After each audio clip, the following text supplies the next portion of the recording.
Okay,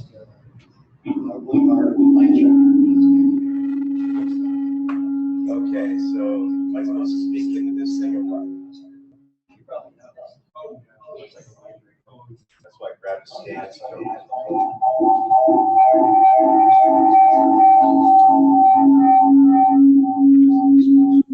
I don't get lots of these questions. That's something going on too. Is that two mics open? Is that mic open?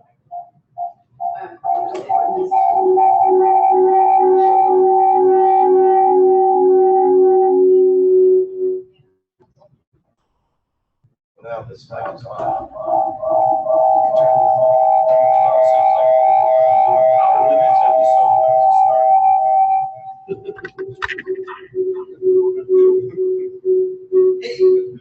Welcome to the Sci-Fi Channel.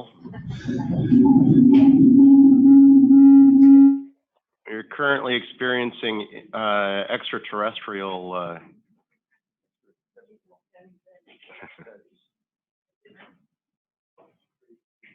We're trying to find ET to phone home.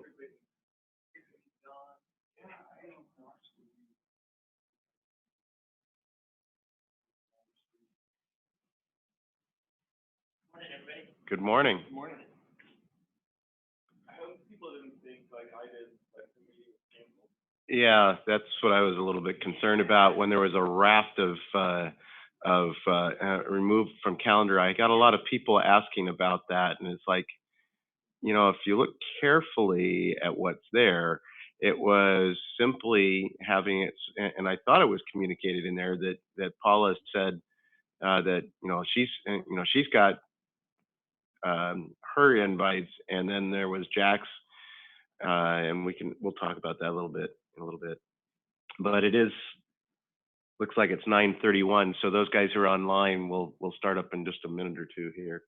Once Paula is in the room and ready to go.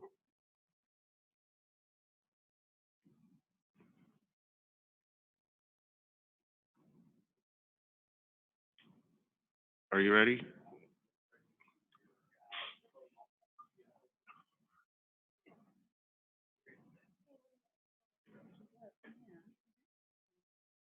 I'm surprised. I thought I was going to see Duncan here. Especially since he was asking me if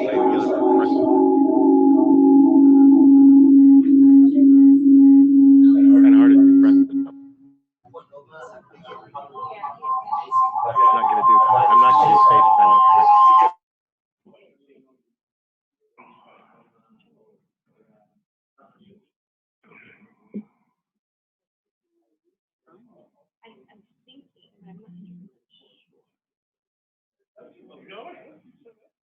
Oh, he did. Speaking, I just was maligning you, sir. Or, well, I figured it looked like so much fun from several others that I thought I'd go for it.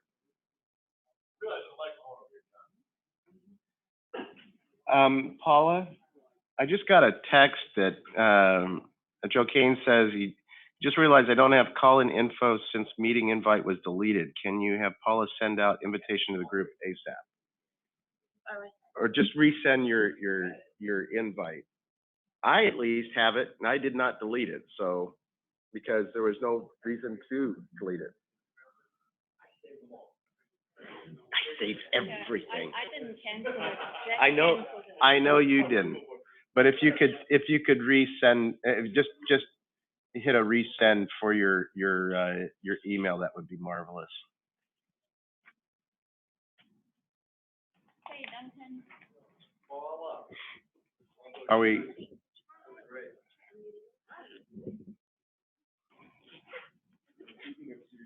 I know. I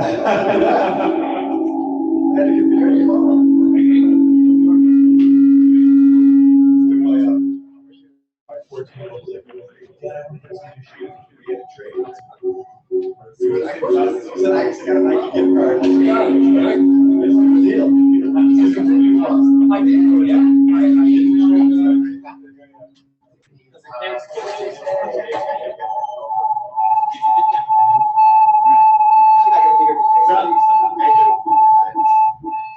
Oh, yeah.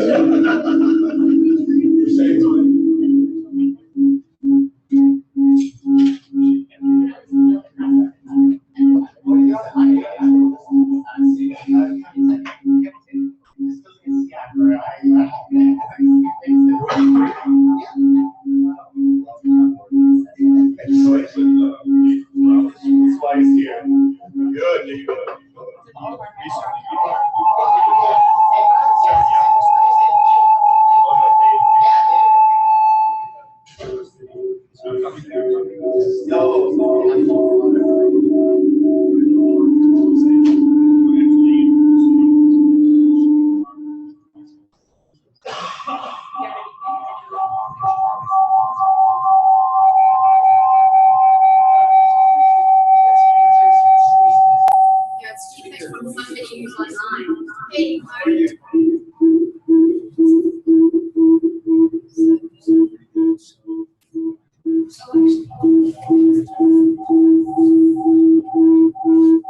I know is it's not me. I just want to hear it.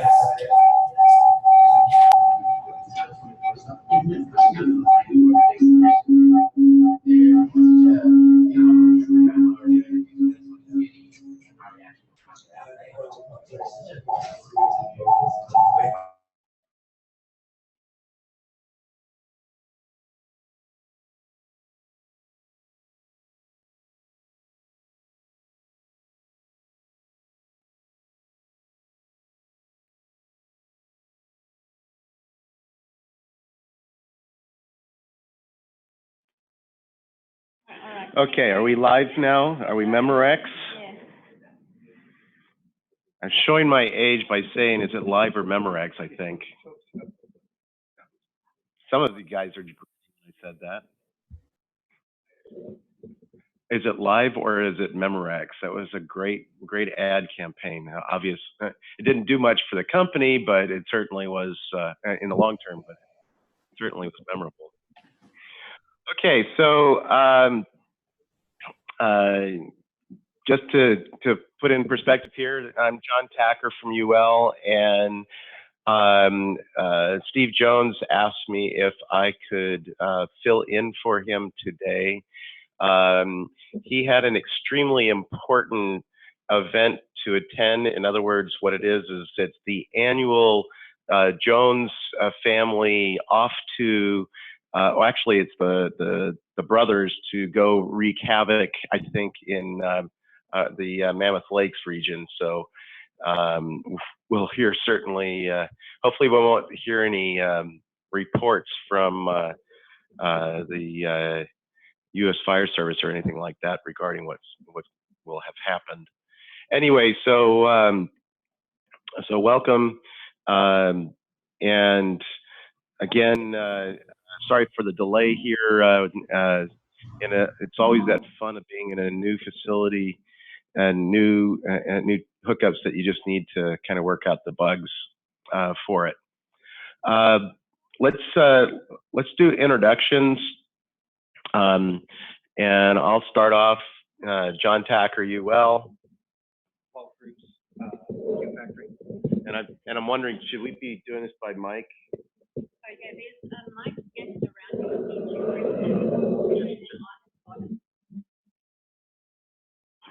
Paul Cruz, Q Factory. Mark Rodriguez, Sunrun. Scott Humphrey, the City of Chula Vista. Mark Chrysler, City of San Diego. Lee Edging, City of San Diego. Israel Juarez, San Diego Gas and Electric. Mozarabi, County of San Diego. Duncan Clement Shaw, Tesla. Okay, and online, who do we have? Charles Pickford from Tesla is here. Hey, Charles. Chris Fox, SunPower. Alan Fields with Solar Spectrum.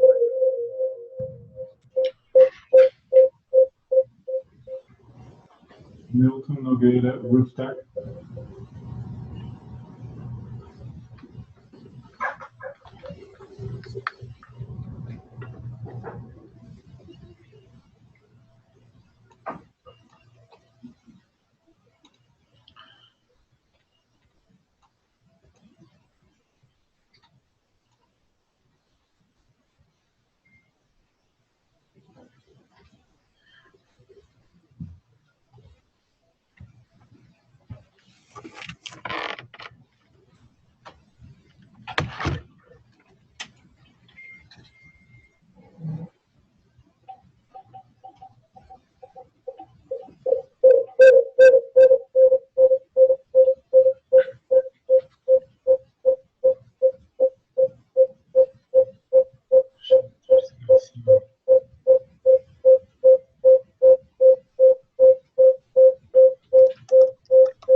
Sorry to interrupt right now, but we have no audio online.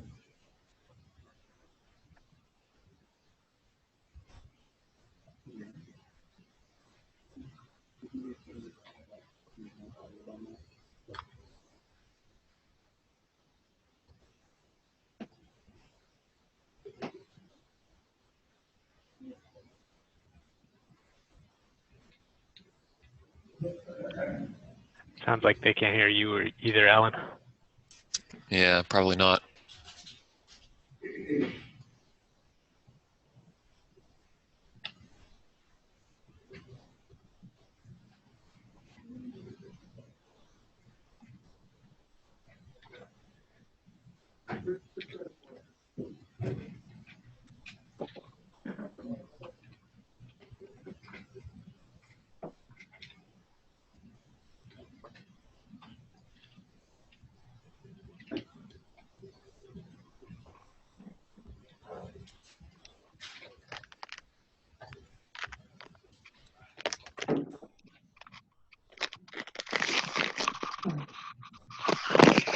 Anyone have Paula's number so we can send her a text? Yeah, good point. Or do you have Duncan's number or anything? Yeah, I was actually just trying to text him, but I can see he does not have his phone on the desk. Glued to the computer. Yeah, actually, I'll send him an email. See if he sees that.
See if I can get John to check his phone.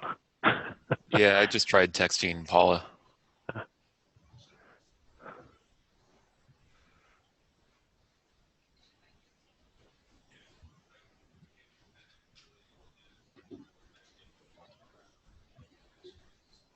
Yeah, we can't hear you at all, Mark.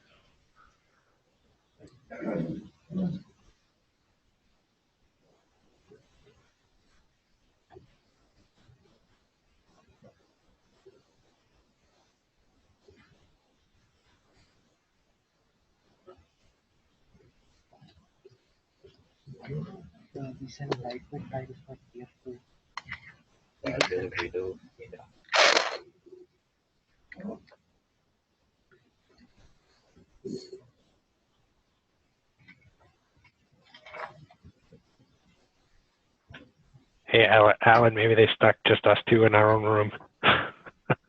Probably for the best.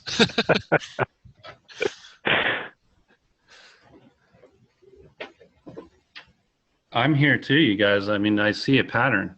Is that Milton? No, it's Chris. Hey, Chris. Oh, Chris, yeah. I don't know why my name's not showing up where your guys' names are, but hey, I'm here. I see you in the list of participants, I think. Oh, Yeah. it's just not on that top panel thing. I don't know. Oh, I see you up there as well. Oh, okay. Well, good. I'm visible then. Yeah. Just not hearable.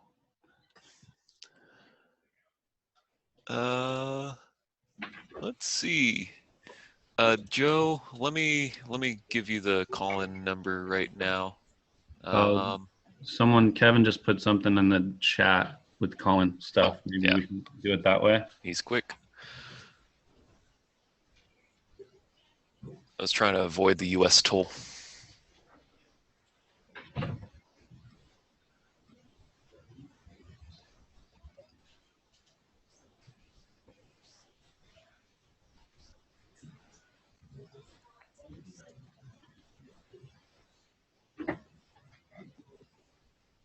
Welcome to Zoom. Enter your meeting ID followed by the pound or hash sign.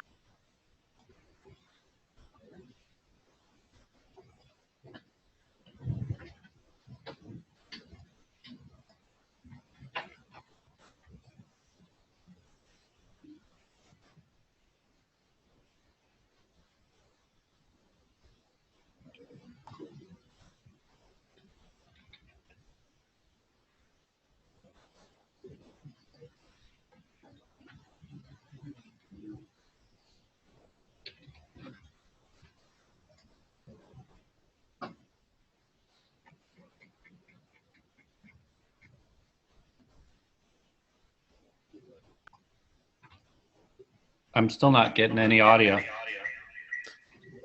Yeah, it looks like they're kind of scrambling.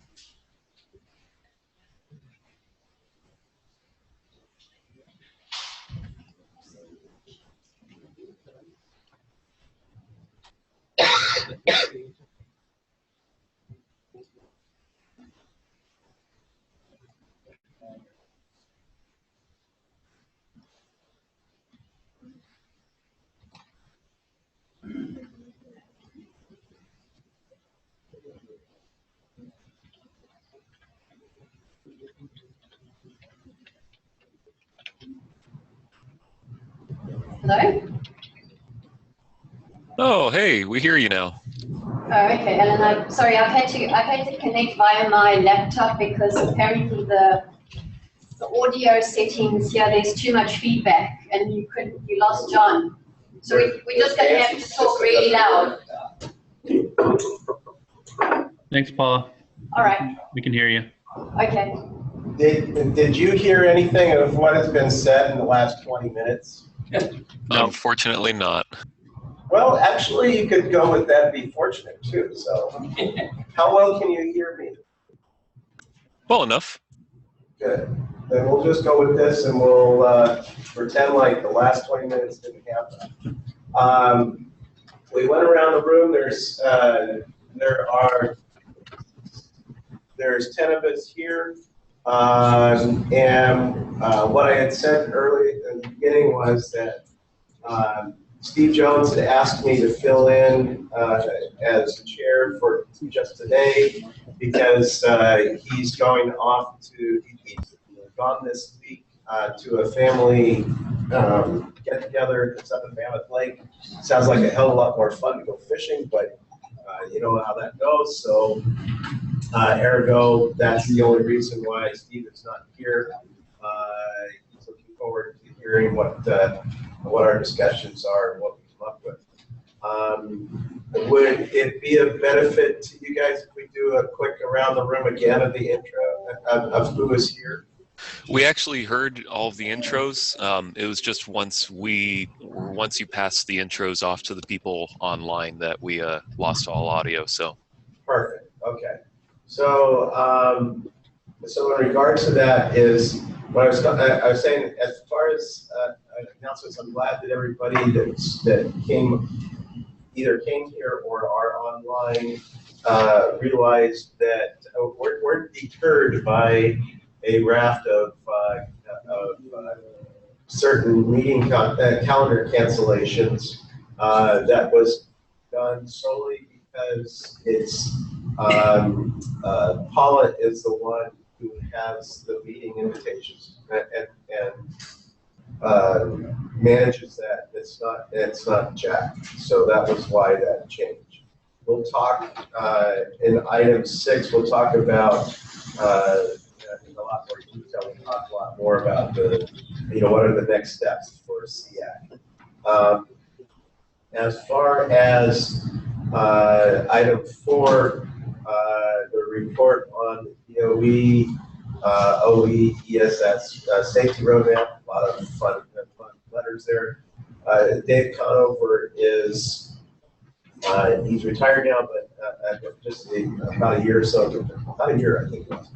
Anyway, he worked for Pacific Northwest National Lab, which is a contractor to DOE, Department of Energy, and he had put together an incredible series of documents of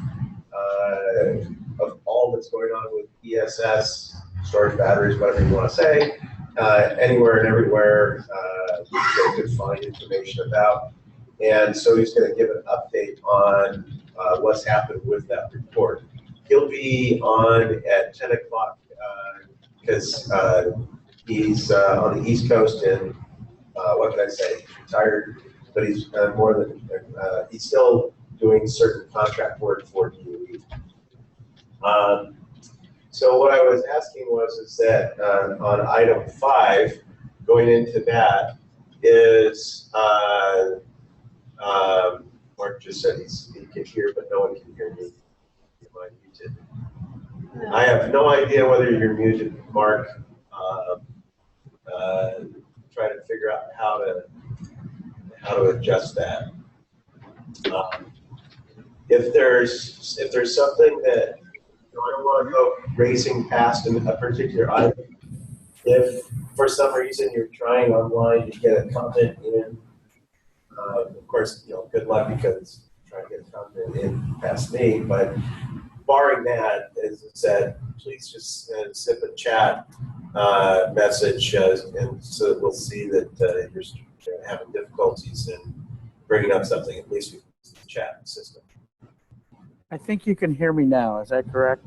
Absolutely, Mark. All right. Thank you very much. Glad to have you. So, I did not see Mustafa or hear Mustafa on the list attending today. Is that correct? It's Mustafa on leave. I heard something that he was on leave maybe this week. Oh, I have no idea.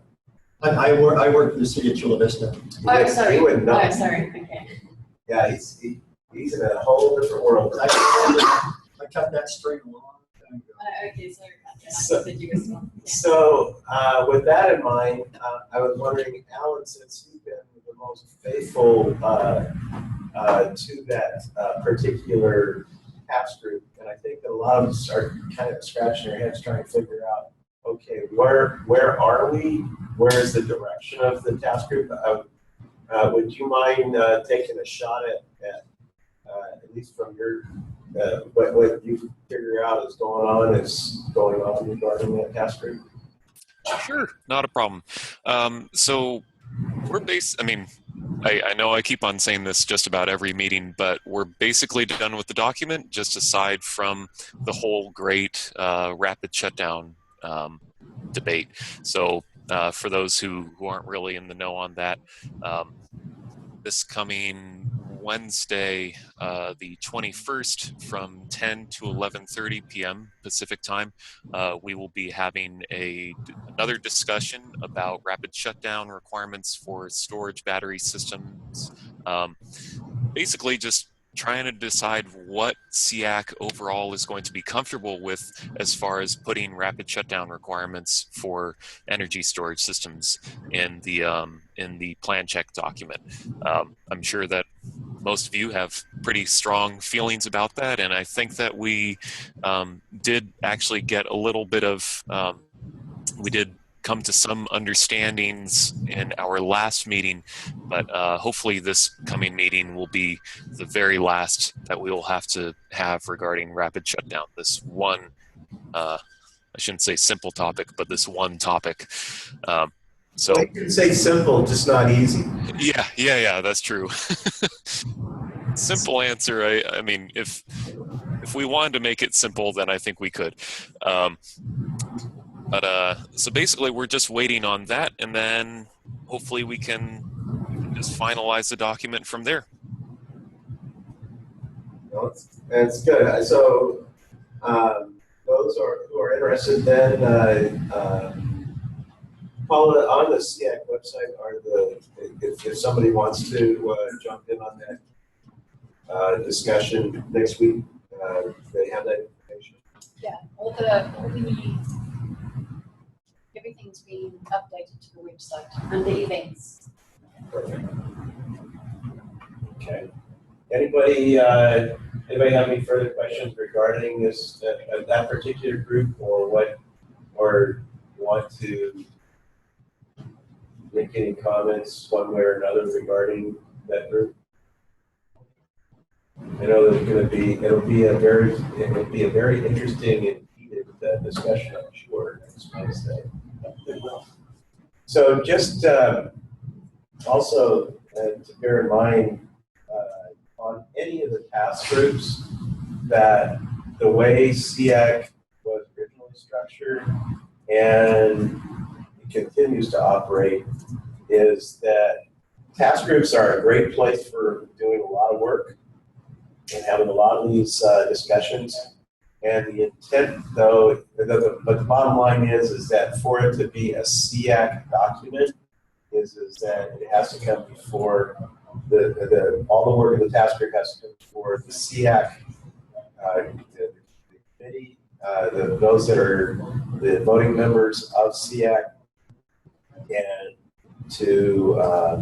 which is set up as a balanced group of stakeholders. In other words, no one stakeholder has more than 30%, 33%, I should say, of any. No one task group has a more than that 1/3 vote. Hey, John, this is Joe Kane. Yes. It seems like you're moving fairly quickly through the agenda, so I'm wondering, it seems like there could be time to put up that plan checklist so that people see the statements that are in it regarding rapid shutdown and therefore see what this meeting is about that's next week. I do not know why I'm getting a bunch of feedback. I'm sorry you're getting the feedback. Of course, you can always get some feedback from me. But as far as Paula, would you be able to bring that up? And I agree with you, Joe. I'm totally fine with doing so. I think it just would be a good time to bring back that plan review checklist so that the whole group has some visibility to what's happening in the task group, because I think there's some really good progress, but then there's that one issue that is the subject of the next special call, and I think it could help people understand the language that's proposed in the checklist, and therefore the gravity and importance of that next call. So just to also make clear is that we're talking about the plan checklist, not the corrections list, because all the corrections list is just basically a list of the comments that a plan checker can use to put in their notes when they are doing the plan check. Is that correct? Is my understanding correct, Alan? That is correct. And I, for anyone online, I just linked the document itself in your chat if you want to look at it. And it seems, I mean, my position would be that one section of that plan review list should be a complete strikeout, and so that's why I think it'd be valuable to look at that language. I think the crux of the argument is where PV circuits start and where ESS system circuits start. Can you guys online hear what Mark said? Reasonably. You want to reiterate? Sorry, we're using everything from my computer. You want to reiterate that again, Mark, a little bit louder? I was going to say that the crux of the argument is where PV system circuits end and where ESS system circuits start, and how rapid shutdown systems apply to that. Yeah, Mark, this is Charles. I think sort of flipping problem statement around might be helpful in this discussion, and not think of it as, you know, where does one stop and where does one end. But let's just be super clear that rapid shutdown only applies to PV systems, period. That said, an energy storage system or the addition of an energy storage system cannot render that PV system non-compliant. So that's how I view this. And that's language that I think is fair. And if someone wants to mention rapid shutdown in the context of energy storage, that's the only way that I would be comfortable with it. That rapid shutdown applies to PV systems, period. Energy storage systems cannot make that PV system non-compliant. I agree with that. I think that's the city of San Diego's position. So Mark Chrysler, you're saying that's the position of the city of San Diego? That's a position for the city of Children. So that's the position of the, well, and just for clarity for various people who may not be aware of this, is that the San Diego area has a unique, I'm not sure many other areas of the country, yeah. It's definitely unique to the state of California, have a electrical committee, which is a subcommittee, which is a committee of the ICC San Diego area chapter, but is also connected with the IAI border division, which is down here. And what happens is, I think it's what, 14 jurisdictions? Yeah, with the newsletters. Yeah, 14 jurisdictions. They get together. Each jurisdiction has a vote. They put together their amendment package as a group of 14 jurisdictions. They put together a San Diego electrical newsletter, and they say this is what we're going to do, and so that they have a continuity from. It doesn't matter whether you're standing in the city or you walk across the street if you're in the county, or you walk down the street if you're in Chula Vista. So I don't know how you guys actually managed to get it so that you all are in agreement with that, but it's consensus maybe versus unanimous. It's consensus versus unanimous. Okay. Well, and I still applaud you guys. I know you've been doing that for as long as I go, for at least 32 years. I know of it. So. But anyway, it would. One thing I would bring up is that in the this is just a quick look ahead. Is that in the ESS FAQ informational bulletin, there was an attempt to try to explain. And it actually captured, I believe, what Charles commented, which was that an energy storage system or storage battery system is not required by code on its own right at this time to comply, to have rapid shutdown. However, if that storage battery system, energy storage system, is within a PV system, then it cannot render the PV system non-compliant, which would have those rapid shutdown requirements. But there are ways to do that. John, you might have to move closer to me. Sorry, they said that they left me again. So I keep on looking away from the screen. Maybe you guys should switch. It's all right. I'll look this way. Then you won't have to see my face anyway. I just have a question if we might put on hold this discussion on the ESS, on our ESS task groups, because I just want to check, is Mr. Conover online? I think so. Can you hear me? I think I can. So, okay. Voice, Dave. Yes, it's nice to be there in California. Yeah, you know, we're just struggling with the beautiful blue skies here, so, and the waving palm trees. But be that as it may, Dave, would you be able to provide this group a report on what's going on with maybe just a word or two as to the safety roadmap to put, and and where things are heading as you see it.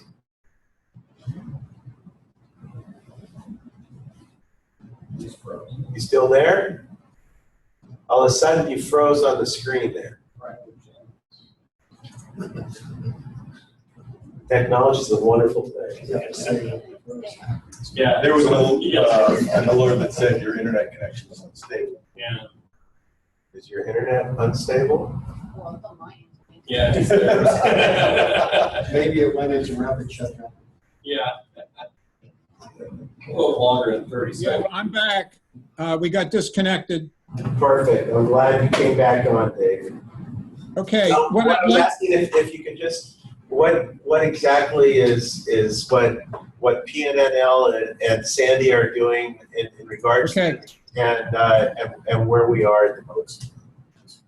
And so there's two documents. I'm going to refer first to one called the Safety Roadmap, which I think Paula has, hopefully you have, but it's not the one you have up on the screen. I'll come to the one you have on the screen in a moment.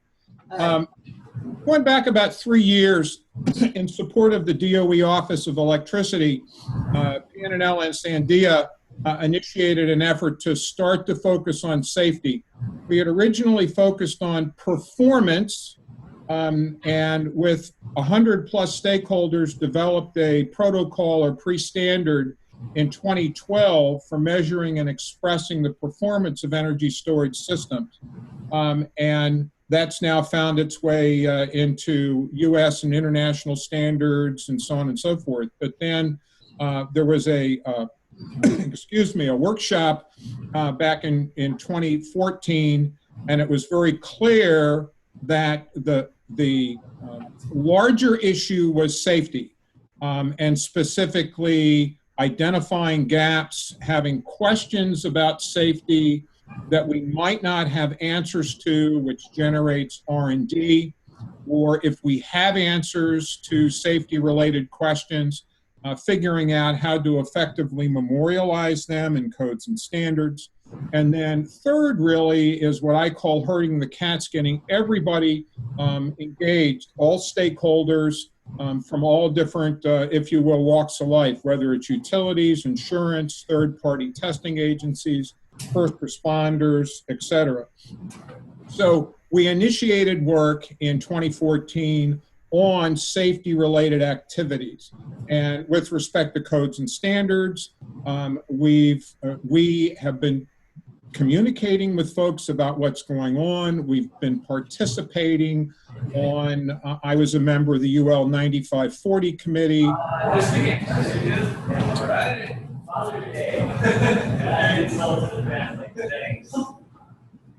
Can you all hear me? We can. Yes. Okay.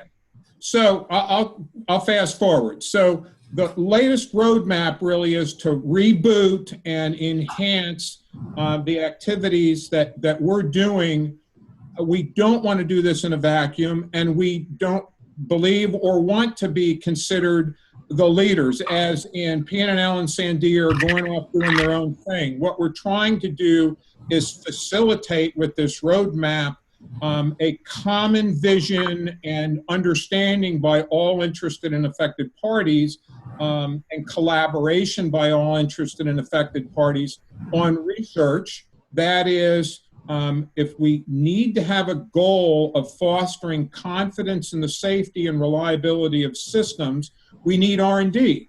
We need to conduct research or work to figure out answers to questions that are safety related that we don't know the answers to.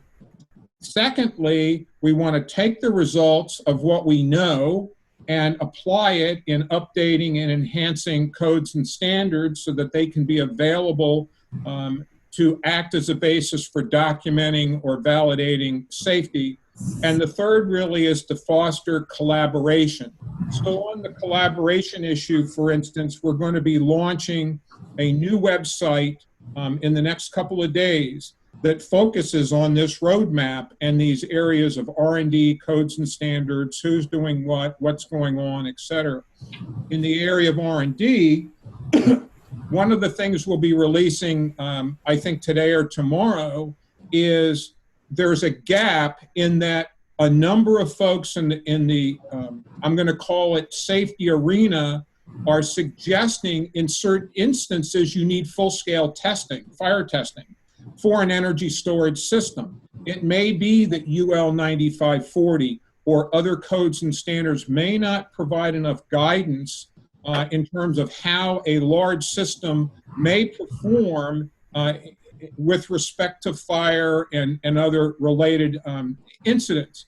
And so the issue of full-scale fire testing has come up. A lot of that is being done, but there's no uniform protocol for folks to follow so that when they do a full-scale fire test, then the results from one test to the other are in theory a little bit more comparable. So we're going to be initiating an effort and inviting anybody that's interested in participating to develop a protocol or pre-standard for full-scale fire testing that ultimately could be used when it's completed, like the performance protocol was 5 years ago, and then would find its way into codes and standards. And then the third area is actually codes and standards, and that's where I'm most involved in terms of being involved with the ICC energy storage. It's under the Fire Code Action Committee. There's an energy storage safety working group that's working on proposed changes to the 2018 I codes. I'm involved with NFPA 855, UL 9540. So the focus of that second document, the Codes and Standards May 27 document, 2017 document you have up there, is a monthly document we're going to continue to put out that's intended to really just let folks know who's doing what, what's going on, what's happening, with the expectation that, as I said, we can help collaboration and facilitate folks participating in these, I'm going to call them national processes. It's not to say that people shouldn't develop their own code changes or submit their own proposals to standards that are under development, but my first code hearing was 41 years ago, and I've been to enough iCode and legacy, ICBO, SBCCI, BOCA, et cetera, and NFPA meetings in terms of hearings to know that if folks with the same interest don't work together, you end up with multiple codes and standards, proposed changes that aren't coordinated, can conflict with one another, and at the end of the day, a lot of folks end up saying, why didn't you all work together and just submit one big package that you all agreed to? So one of the efforts with this document you have up in front of you and this roadmap effort, as I said, with respect to codes and standards, is A, keeping people apprised of what's going on, who's doing what are the deadlines, with the hope that maybe folks will be more inclined to want to collaborate or coordinate. So as I said, that's kind of an overview. We're trying to help. We're trying to facilitate things. We're trying to provide through this roadmap a common vision. And what we want to do is serve the building safety and energy storage community at large and essentially be staffed to facilitate this. This is not just PNNL and Sandia going off and doing something because we have nothing better to do. We want to do it on behalf of the stakeholders. So with that, I'll kind of stop, and if there's any questions or comments, be happy to try and answer. So Dave, I have one that I want to make sure not to forget here, is that you said that in the next couple of days there would be a new a web page specifically for energy storage systems. Does that mean that anything that prior to that is going to be migrated into this, and it's going to be this one site to go to? Yes, if you were to go right now to the Sandia is the keeper, so to speak, of the DOE, OE, energy storage safety website. So I think if you were to go today to Sandia, I don't know, you could Google DOE energy storage or Sandia energy storage, and you'll end up with a website that covers safety.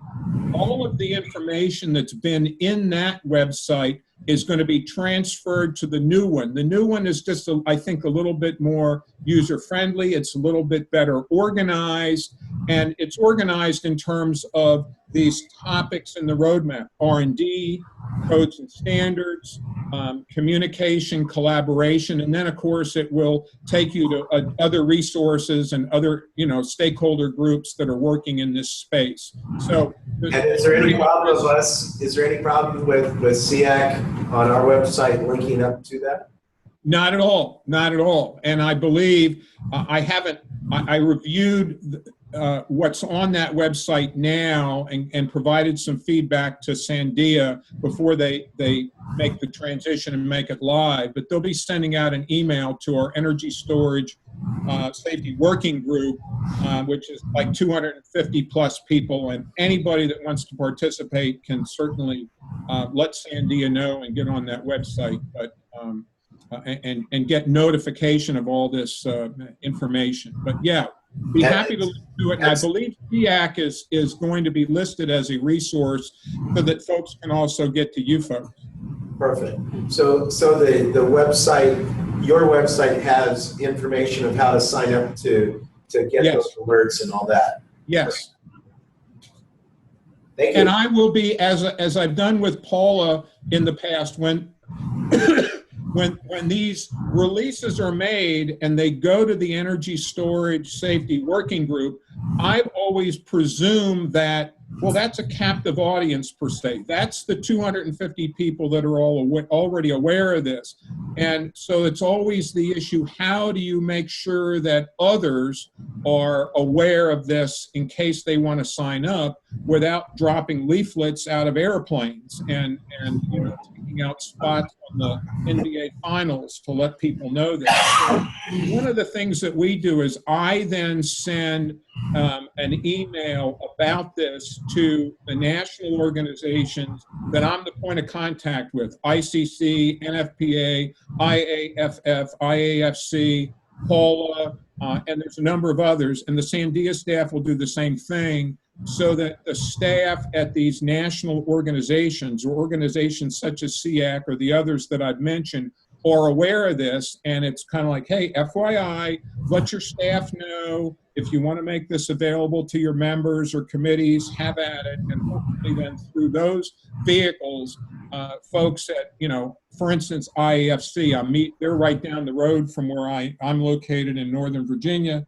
And so I'm actually meeting with them a week from tomorrow. So there's an ongoing coordination and communication. And I'll just, for instance, send it to IFC, and hopefully they'll send it out to their members as well. So we'll add that into our resources. Which is great, yeah. And as I said, I heard you mentioning checklists. Many times the things that we develop come from an identification of need. And so when we did the compliance guideline or compliance handbook or whatever it was, earlier this year or late last year, everything kind of blurs. That was released. When we did this Codes 101 back in 2014, that was released. So when folks, stakeholders, more than say 5 or 6 say, we really need, this as a whole, whether it's a checklist or something, we'll put together a task force. If we get 5 or 10 people willing to help us work on it, then we do it, and we release these products, if you will, so that the hope is they're filling a gap. And then certainly if somebody wants to use it as a basis for their own checklist or their own webinar or their own PowerPoint, we're not saying they have to take what we've done lock, stock, and barrel, but at least they've got something to start with, and they can tweak it and make it their own and put their own logo on it or however they want to do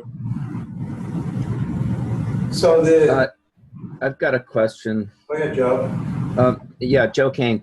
Dave, you mentioned full-scale fire testing and the need for some guidance for uniform procedure for full-scale fire testing of ESS.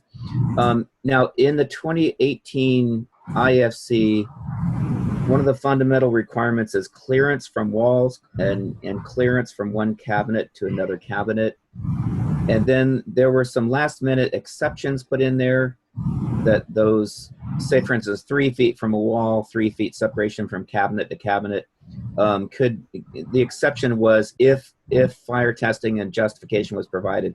Is that the purpose of the full-scale fire testing? And if so, could you elaborate on that a little bit so that people get more of a feel of the importance? It's one, I guess, possible use of a protocol.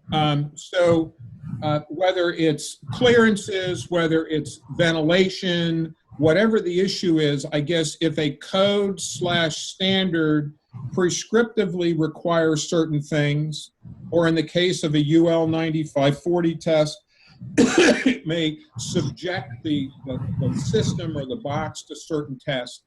If someone does not want to comply with prescriptive requirements, then you have, as you've noted, you may have a specific exception, or in the case of alternate methods and materials in Chapter 1, which is embodied in, for instance, ICC evaluation reports or ICCES evaluation reports, you have that opportunity to say, if you can show that what you want to do is no more hazardous nor less safe than if you just met the letter of the code, then go ahead and show us some data. So the short answer is the protocol would address that issue if somebody wanted reduced clearances, or they wanted to provide less ventilation than might have been required, or they wanted to put the system up on the 80th floor for some reason, wanted to do something that wasn't specifically allowed in the codes or standards. And the purpose of this is, if let's say 10 of us that are on this call had the same system, but independently went off and did a full-scale fire test, independently, without talking to one another, I think you'd all agree that we'd end up with all 10 of us would conduct that full-scale fire test differently, and that because of that, the answers between the 10 would not be comparable. So the purpose of the protocol is not really unlike an ICCES acceptance criterion, where you kind of have a guideline that says, if you're going to go out and run that fire test because you want to get an exception to the 3 feet, or you want to do this, or you want to do that, then here's some guidelines for running that full-scale fire test so that you get comparability between different tests. Otherwise, the local AHJ is kind of scratching their head,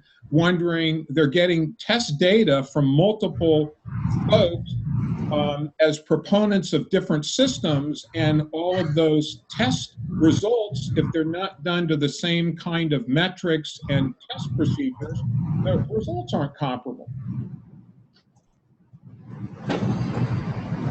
So that's the purpose of the protocol. So just to let you know, Dave, that I understand that we are at UL already working on developing a testing criteria, and they've already done several tests. And so I would think that it might be something before we. I would just suggest that maybe there might be a quick check on what already has been done or what is in the works. I don't disagree with you that of the value of having a standard protocol, because otherwise, if you don't have a standard protocol, then that can get pretty dicey. Yeah, you're exactly right, John. It is John, right? That was me, John Tacker. Yeah, I know. I recognize me, myself, and I. Yeah, I recognize your voice. Hello.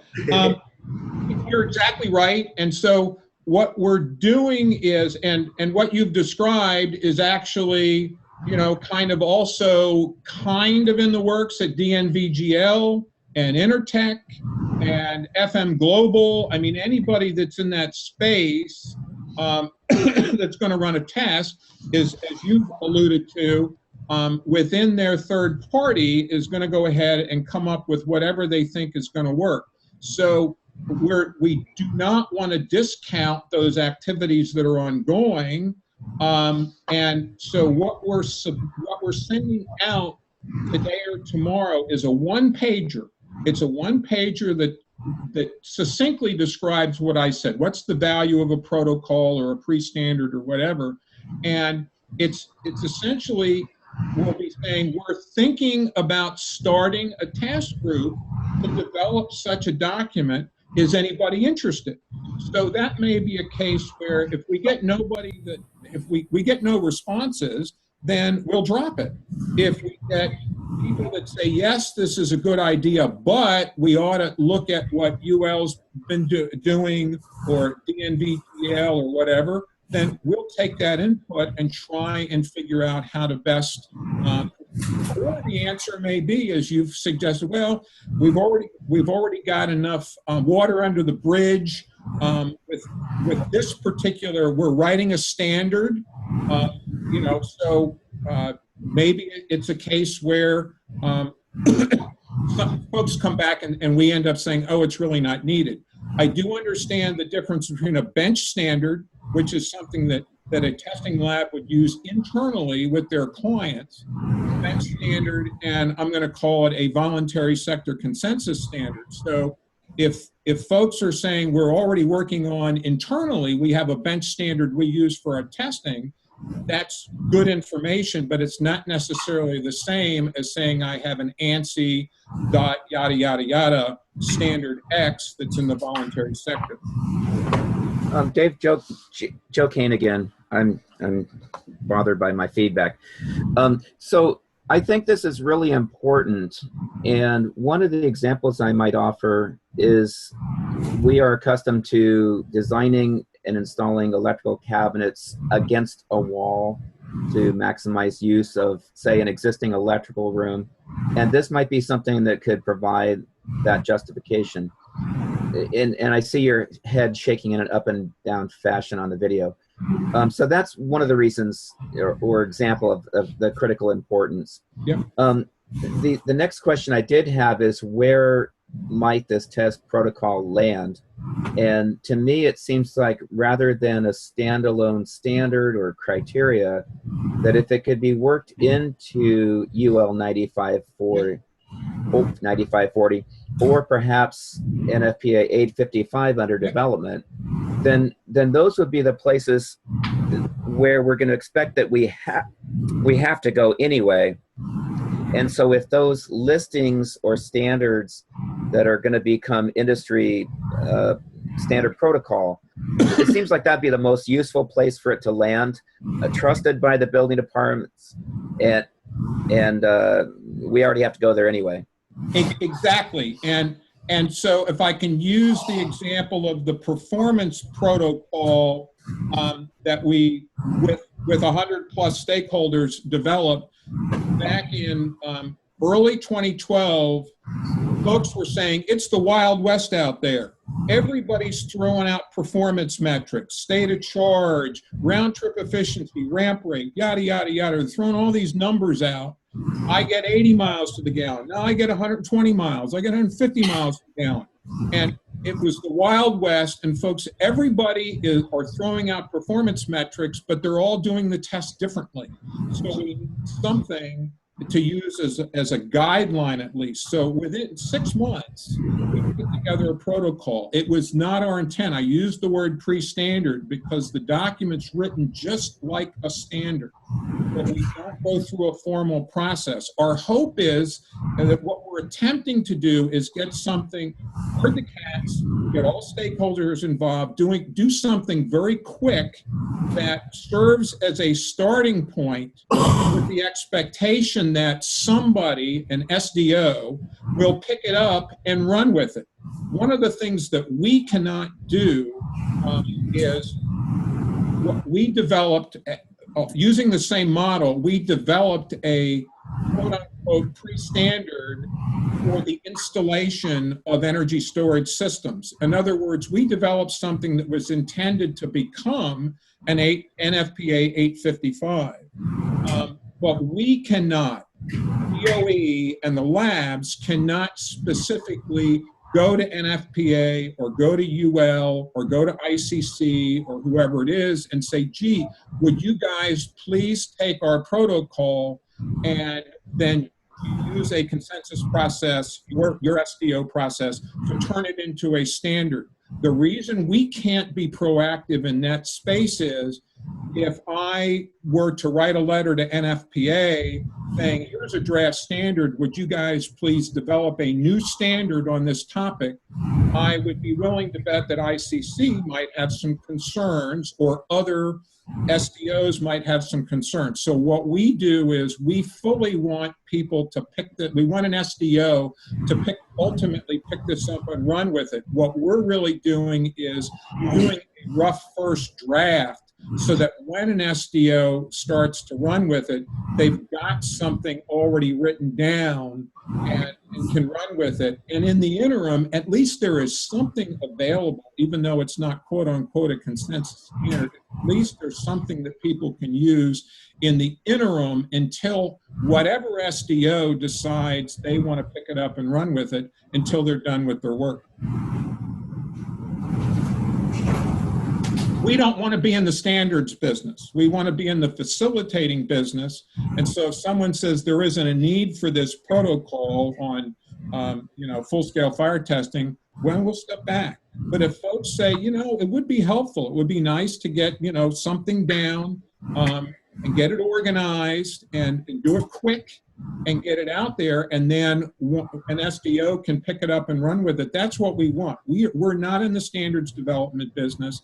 We're in the facilitating business. And so if we can work with stakeholders to fill a hole and then have the SDOs take it and run with it, that's what we want. Thank you. That's very helpful.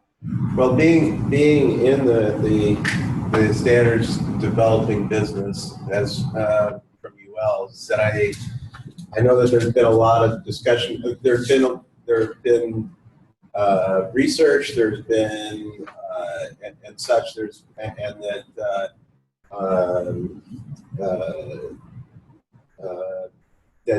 I think that it would be a good thing to have that conversation. I was just doing some quick texting with other staff at UL to know where we are in the process, and right. that it would be probably a good idea to get that information as to what is going on and what's the, and how to, what's the process of going through what you're talking about. And my sense would be when this one pager goes out, and I know you guys, Lori and others at UL will get it. I know, I'm sure you will, John, as well. My hope would be that you guys and and others that work in that very important space would look at it and maybe individually or collectively get back and say, hey, this is a really good idea, but we're already working on this, so why don't you facilitate getting stakeholders involved in what we're doing, and just kind of, we don't need the protocol, but you could certainly help in the following manner.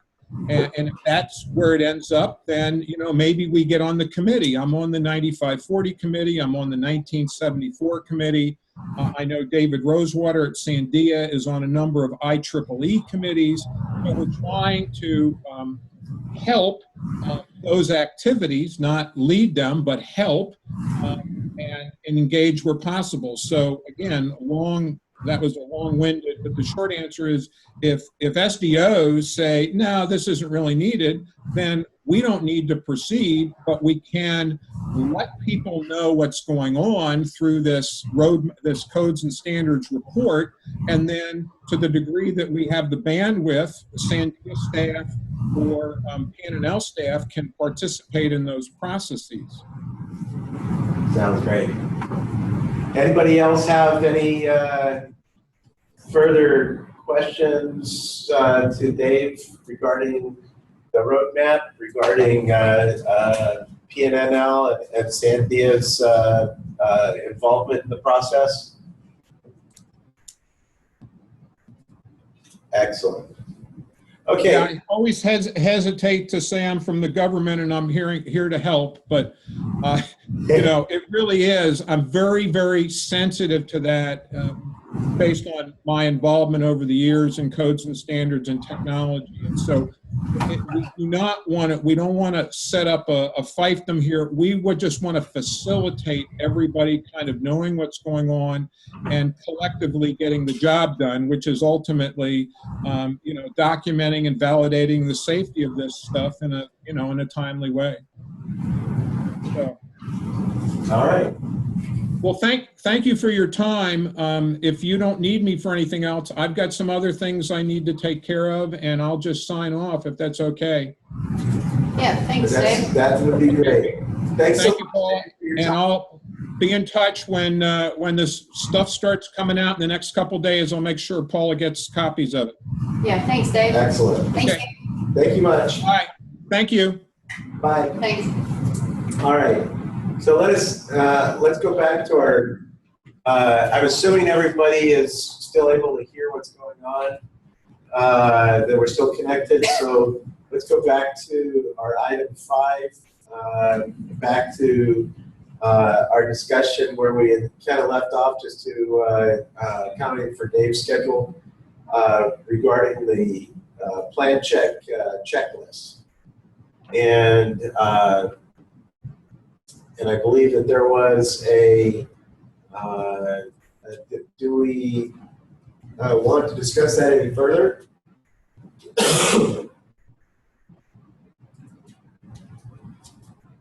Anybody? John, all we need to do is strike out 12A and then we're pretty good. Easy. Easy. No, it's simple, maybe not easy. It's this one here. Yes, it's the one that says provide rapid shutdown for storage battery.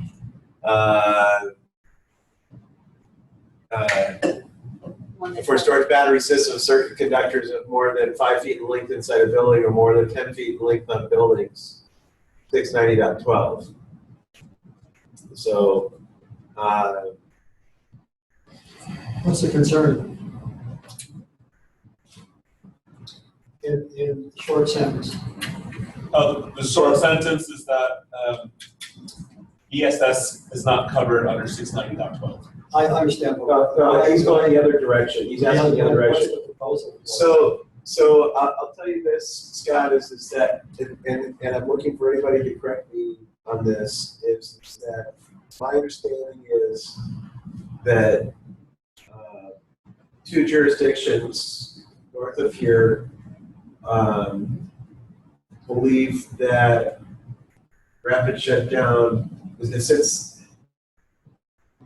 that rapid shutdown would be required, and that it's based on that there's the code is not it does not say anything about it, and since the code is silent, then it must be required. Am I saying that correctly? The specific comment was if the ESS is connected to the inverter, to the PV inverter, then it's part of the consistency area, and therefore falls under 690.12. Because it's connected to the inverter. I don't know if it's the ESS is required to have it. Like what Charles said earlier, the idea that can you guys hear? Can you guys hear Mark? Yeah. I mean, part of the issue is like, you know, I mean, I can speak for us. You know, we're installing standalone energy storage systems, you know, with no PV system. So that sentence as written is fairly problematic. So what were you saying, Mr. I was just saying that I agree with what Charles said earlier, that by installing a battery system, it just can't impede on the requirement of rapid shutdown for the PV system. I think that's the framework that the code presents. To say, to move it a step further, because it's silent, then it must be required.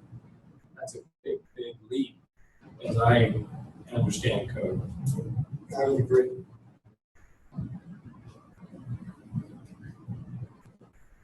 So I guess that, you know, this is technically still in a task group. There is a task group meeting next Wednesday. Those that have an opinion one way or the other should make it noted that.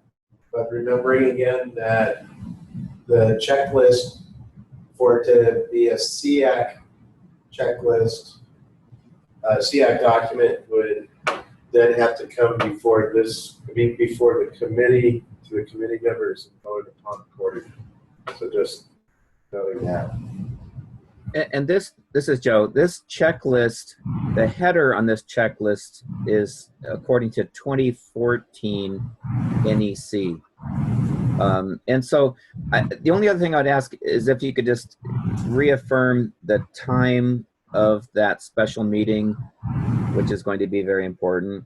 And then anyone who wishes to get an invite to that, make sure that you're on the distribution list for the invitation. I think at the last meeting we had discussed the next step was to bring it before this committee, have a vote on it.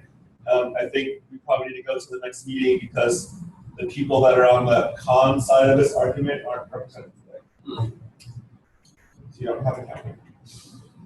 Well, there is another meeting for this particular topic. It will be 10 a.m. Wednesday the 21st.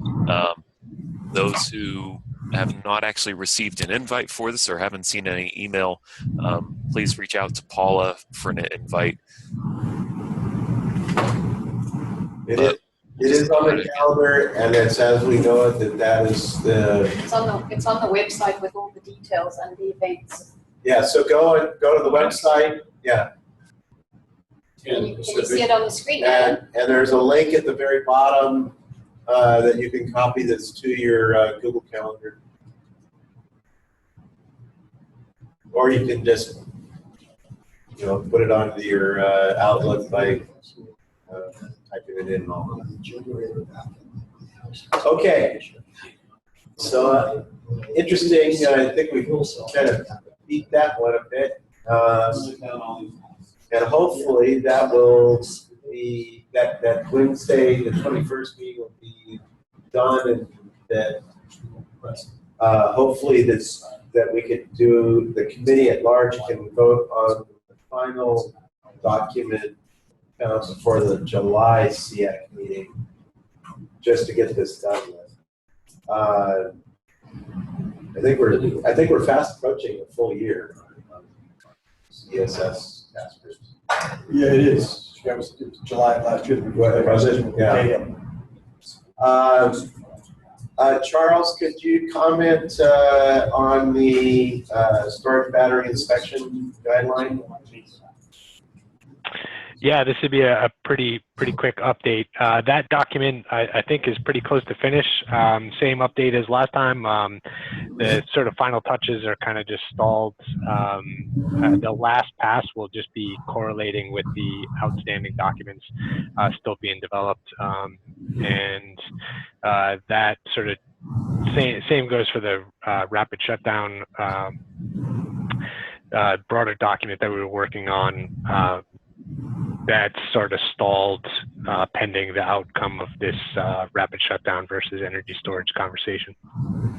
So, and I think that also is true for the FAQ informational bulletin. I think that we're kind of waiting for it to all be one package of 3 documents, well, actually 4 documents.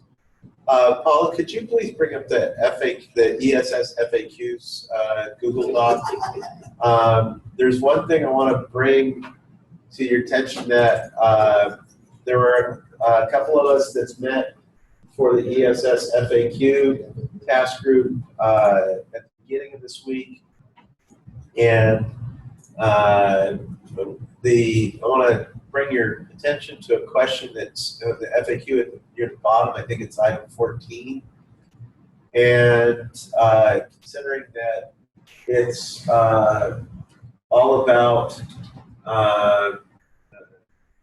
if you can scroll down to the bottom there,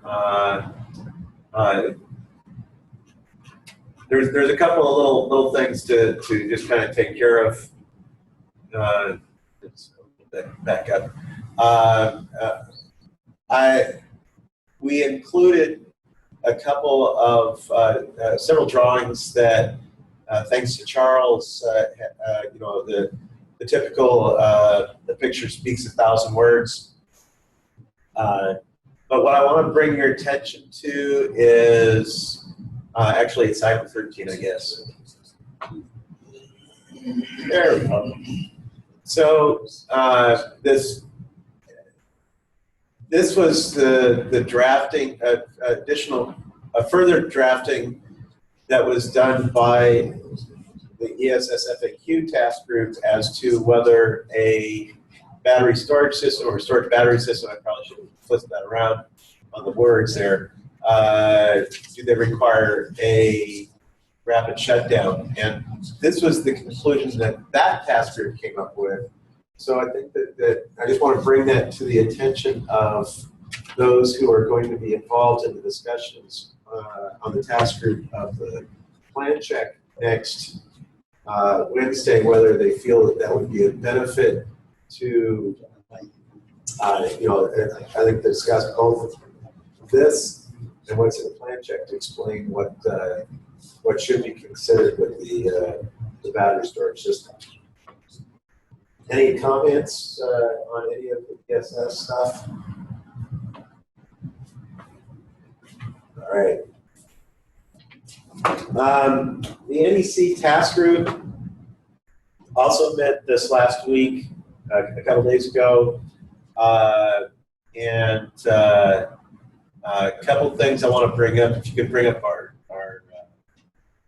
tasks as to it'll be that number one. It'll be the first one.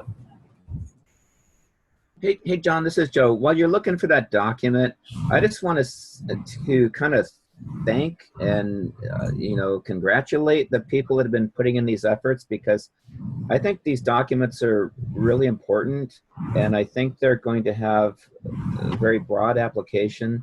And so I just want to say thank you for this really solid work. Well, you know, it's a lot of, there's a lot of volunteers working on this, and in particular is Paula doing an incredible amount of lifting on this, and stepping in and assisting is definitely very much appreciated. That's for sure.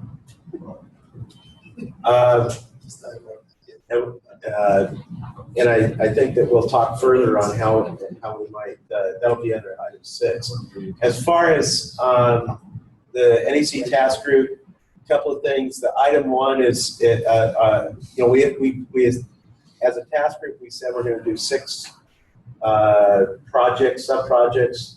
The first one, pretty much on the whole, it's more of a philosophical, as in, how do you apply NEC requirements? You know, do you look forward using the newer edition as quote unquote a handbook to assist you, and to what degree? And so that's more of a philosophical discussion. So we haven't really done much of that. We've been more focused on, first of all, the TIAs, which is item 2. We did complete the white paper that is a SEAC white paper on that and it was finalized and approved by the SEAC committee at the April meeting. So we're done with that part. And thanks to Mark Chrysler and Ali Fatah from the City of San Diego for providing a model ordinance for those who wanted to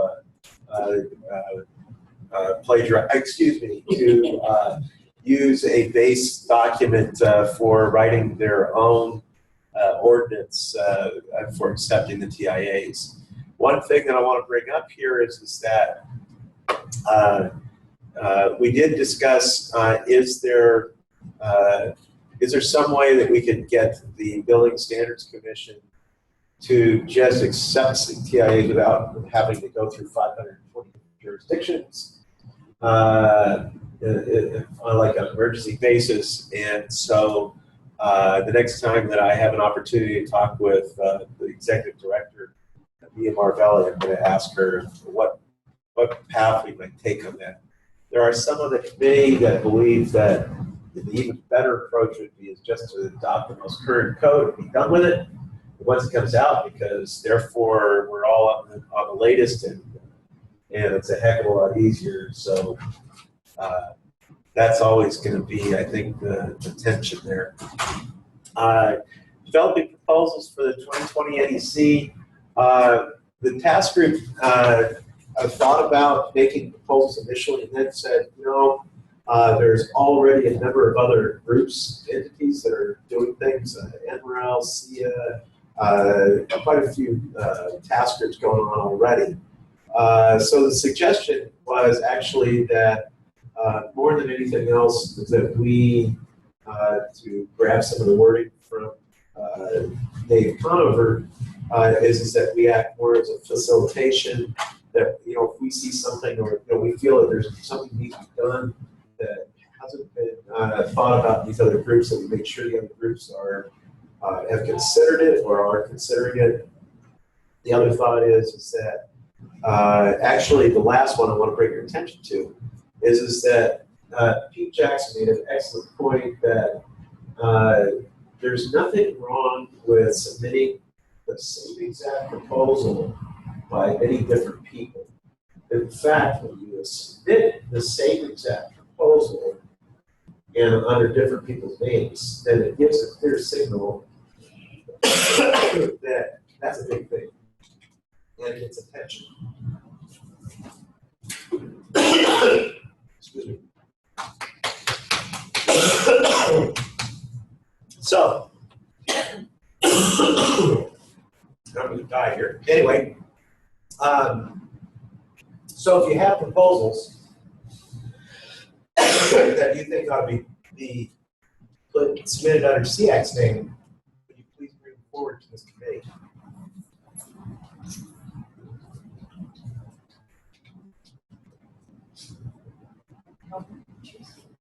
Probably. Okay. The last thing I want to bring up has to do with the current California intervening code cycle. And for those who might not know, I presented this about almost a year ago, I think, to explain about the intervening code cycle. The bottom line is that when the state adopts the code, that then in the intervening time before the next code is adopted, that then they will do an intervening code cycle, which is kind of cleanup or something missed, or we need something new because there's a desperate need for it. Only the state agencies make those proposals. And I want to bring your attention to this, is that the state fire marshal's office makes proposals to bring forward what actions were taken care of in the 2018 IRC, International Residential Code, and the 2018 International Fire Code in regards to energy storage systems. So RG 171-16 and F85-16. I think that's right. Is that, did I get those numbers correct, Joe? I know the 171 is correct. The F85, I believe, is.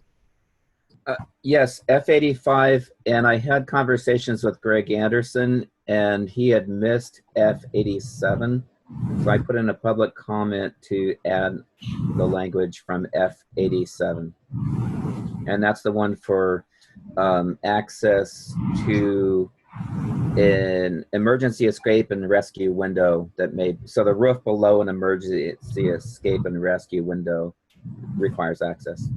Perfect. So one other thing that the state fire marshal did was they also brought forward 2017 Article 76 from the NEC. So while that might be wonderful in many respects, on another The question though we had as a group was we weren't sure whether there was if somebody had actually checked to see if anybody looked at all the references that are in Article 76. Because when the 2017 code is done, a lot of those references that Article 706 points to may not exist, or may have been moved around or whatever. So just want to bring that to your attention. Unfortunately, we're past the making any comments. It was suggested by some of the task group members that maybe this bit of bringing forward Article 706 might be enough. Again, another example of how we should be encouraged to just adopt the 2017 the 2017 code. The California Building and Standards Commission will be meeting on June 28th to review the recommendations from the advisory committees and from the state agencies, and that whatever comes out from the intervening code cycle will be enforceable come July 1st of 2018. Just let you know.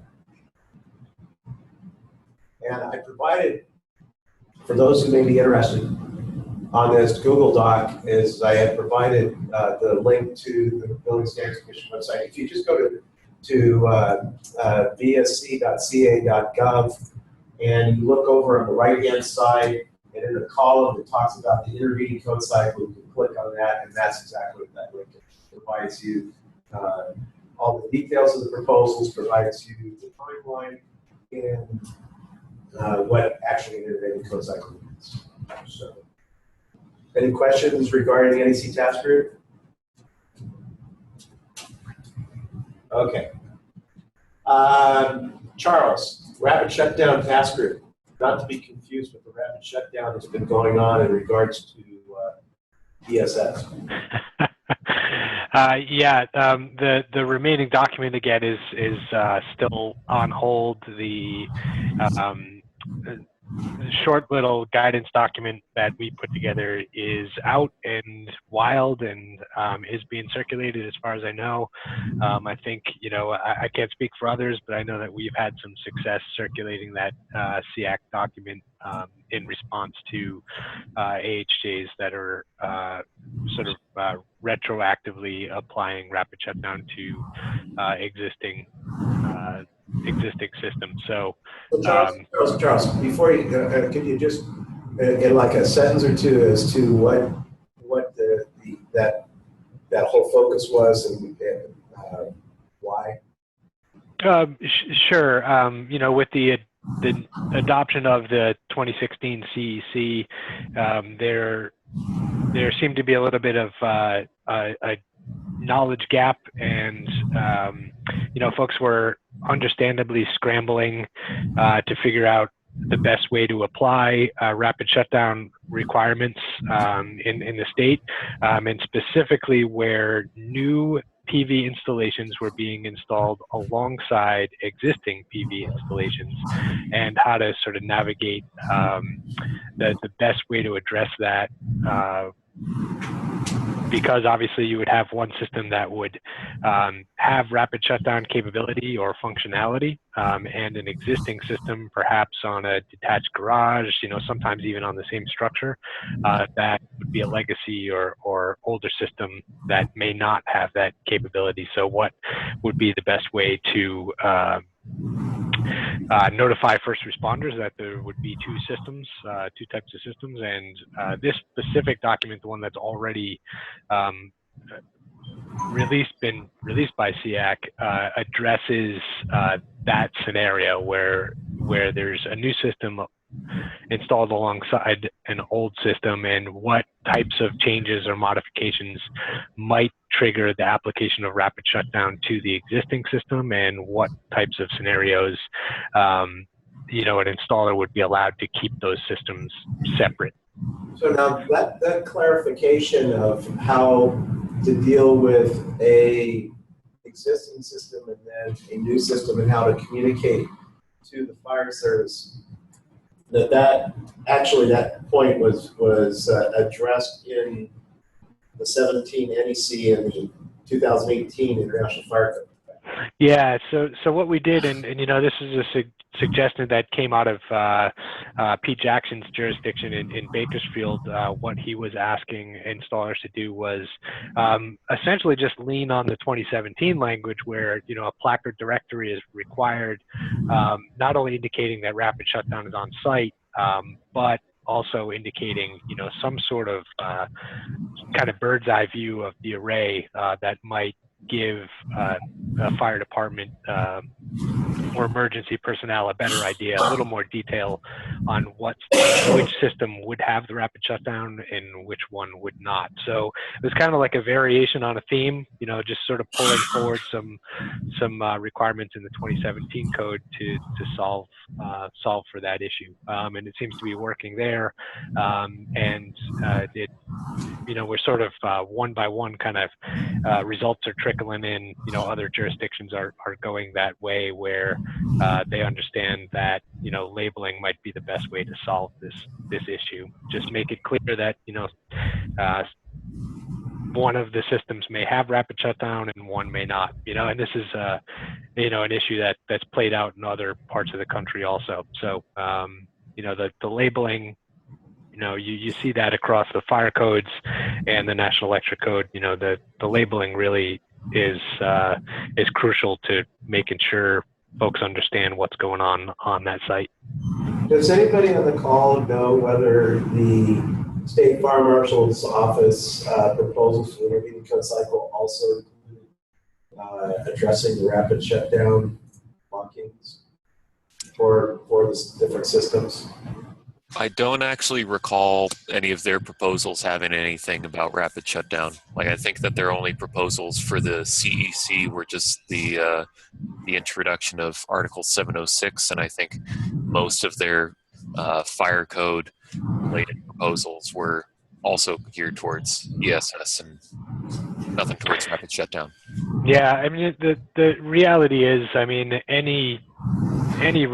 really any building material, any building system that is a new system that's being installed alongside an older system. You know, we see this play out in residential construction all the time, where people put on additions, and, you know, you may have some branch circuits that are subject to arc fault protection and some that are not. So there's definitely precedence elsewhere in the code, and really what's important is just making sure that those differences are communicated clearly, and, you know, that's where the labeling comes in. So as I recall, there was at least some of the major installers were talking about maybe coming up with some, even though the code doesn't require it, coming up with some standardized way that they would provide such markings and where they would provide it, because the code just kind of says it's got to be somewhat here, just to help out people like Kim Anderson and others. Yeah, that's correct. The contention there was. Oh, forget it.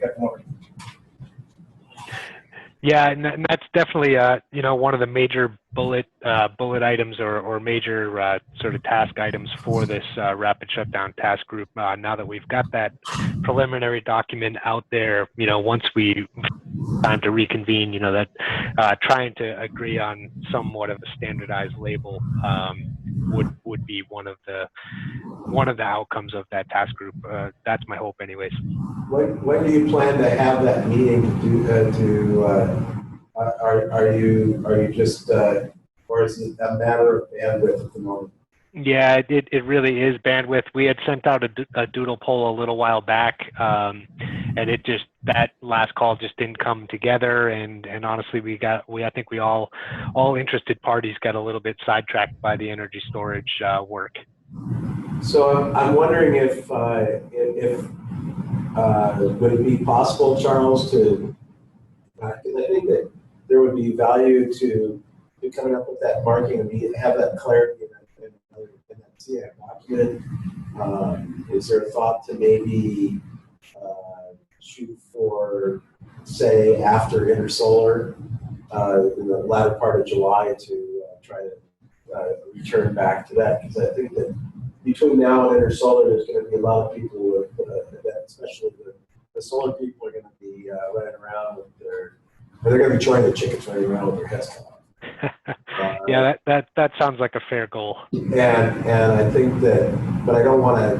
I hope not to see a loss in the work that was being done by the past group, or miss out on having that standardized marking. I think that for the fire service, showing if SEAC could show if the solar installers through SEAC could show we have this concern that and want to have this consistent communication for you for the fire service. I think that would go a long way. Yeah, Pete Jackson had actually submitted a sample piece of signage. I've used it in a couple of instances.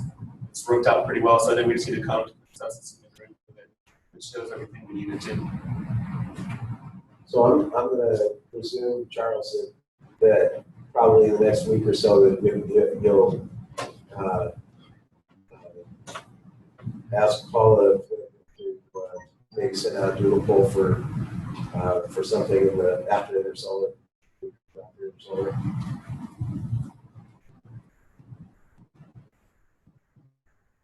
Or are you still wondering on that, Charles? Sorry, the audio was getting a little bit quiet, but I think you were saying that a doodle poll set up a meeting sometime after Intersolar. Yeah, a week or two after Intersolar, just so we can, because I would think that, I would hope that this would not be too controversial, and hopefully that there could be something done and actually do something. Yeah, that sounds great. By August, for the August week. Okay. So I'm looking at the agenda here, and I'm thinking of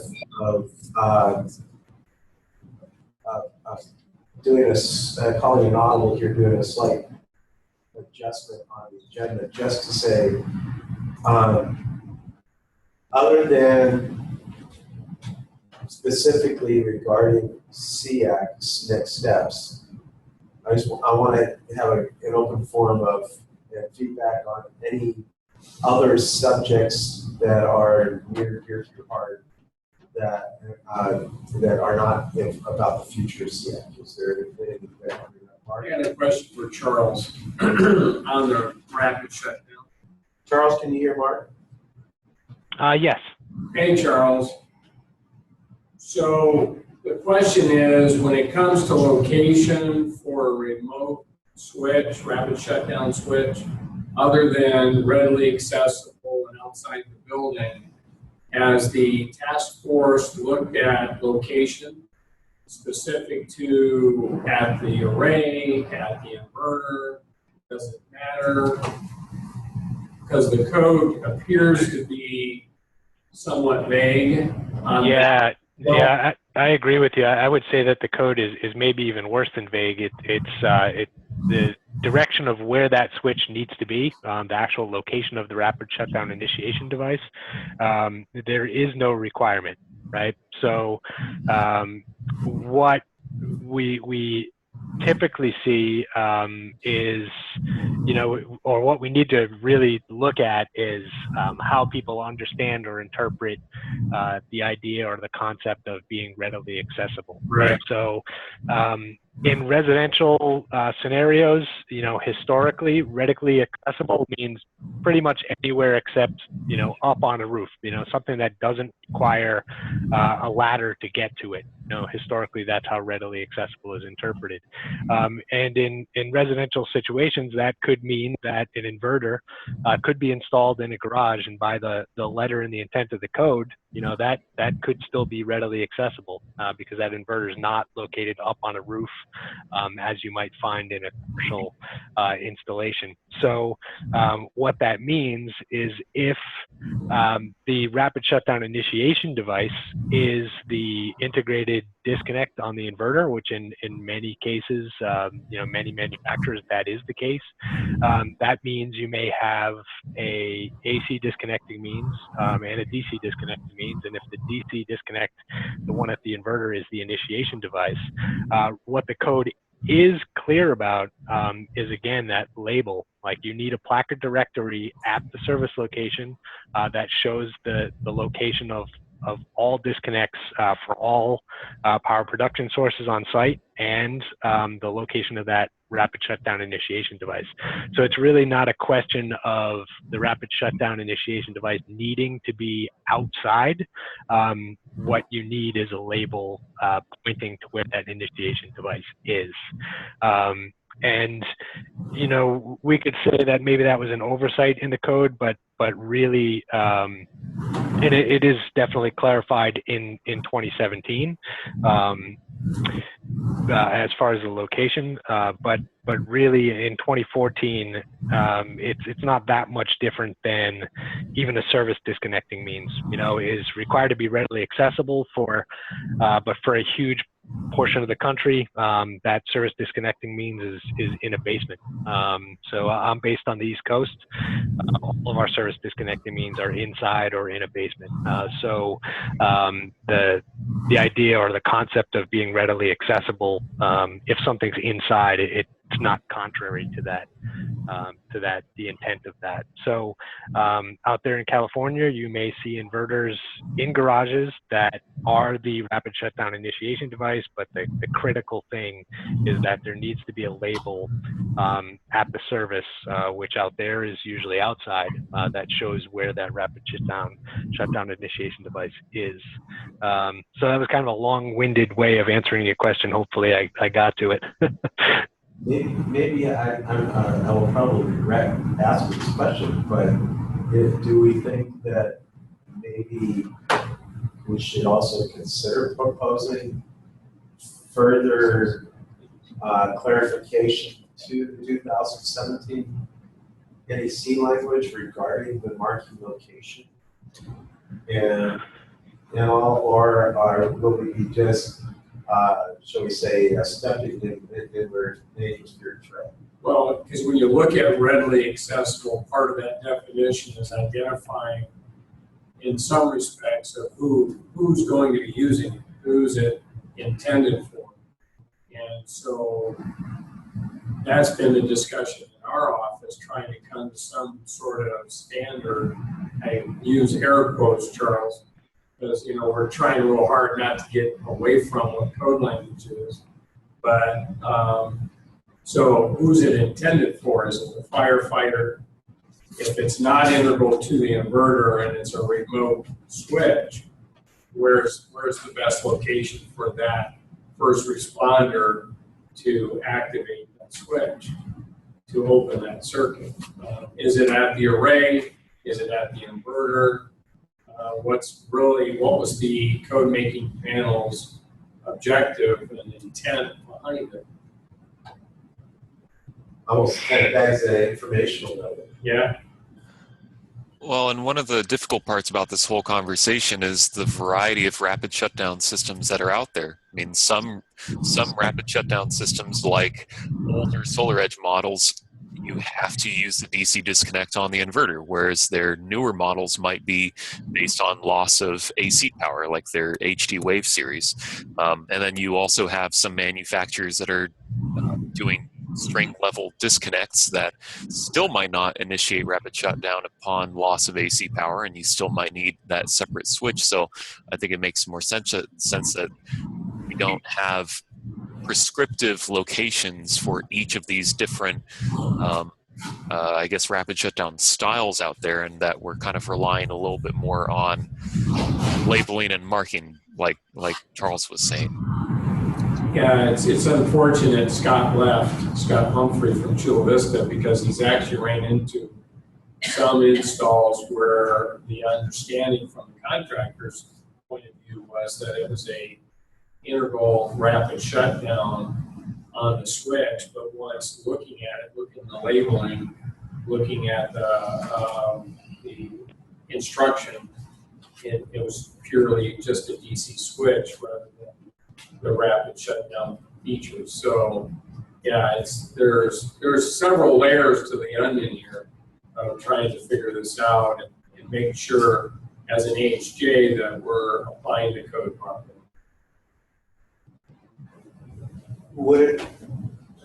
I gotta believe there's a lot of writings out there about rapid shutdown. I gotta believe there's a lot of, and like you say, Alan, there's a number of different ways to skin a cat, so to speak. Sorry about the cat. Yeah. But I'm wondering if it would be a benefit if the rapid shutdown task group considered not only saying here are some suggested protocol guidelines, guidelines on the identification as to what the markings look like and where they're located, but also to consider kind of a, I don't know, an informative discussion, if you will, regarding this, because I think that there are a lot of people that struggle with this. And of course, the guys who are involved with this from the inspection community, I know are very much their electrical background, but I gotta believe that it's gotta be very difficult in those jurisdictions where they may only have combination inspectors. Yeah, absolutely. And so it would seem like something that would kind of put it all in perspective, and even just provide all the links to various articles that are out there that the task group feels would provide another some additional information for those who are so inclined to do a little bit more research. Well, especially I really appreciate what Charles said about East Coast, and that's some valuable information. I'm curious if they're running into similar issues that we are regarding some of these retrofits of inverters to accommodate rapid shutdown, and whether or not they're finding that people that are trying to do that on the East Coast are not doing the necessary steps, or they are doing the necessary steps in terms of maintaining the integrity of the listing inverter, and that they have the right hardware retrofit kit for that inverter. So yeah, that would be helpful to know or to see perspective on what's happening across the country. Yeah, definitely, and you know, at least for those in the room and on the call, you know, aside from the work that we can do here at SEAC, you know, I definitely encourage building officials to reach out to your peers across the country, you know, just for the simple fact that, you know, states like Massachusetts, Colorado, even Texas, you know, they've been on the 2014 and sort of having to navigate these same issues for over 3 years now. So there really have been some kind of best practices that have kind of percolated up to the surface, you know, in some cases including field verification, like you mentioned, that, you know, there may be solutions out there that are not necessarily listed as a system because installers were allowed to take components and come up with something that is code compliant, but it might require a field verification where an inspector actually needs to, you know, work with a technician, you know, actuate a disconnect and actually make sure that the voltage is dropping below you know, the specified threshold in the specified amount of time. And, you know, that's how in the state of Massachusetts and Colorado, I can say for sure that that was the norm. You know, a technician would meet the building official and not necessarily test every single system. You know, sometimes once the building official was comfortable with a certain set of components or a certain system design and saw that it consistently complied, they could waive that field verification. But that was, you know, that was just one example of how jurisdictions were handling it. You know.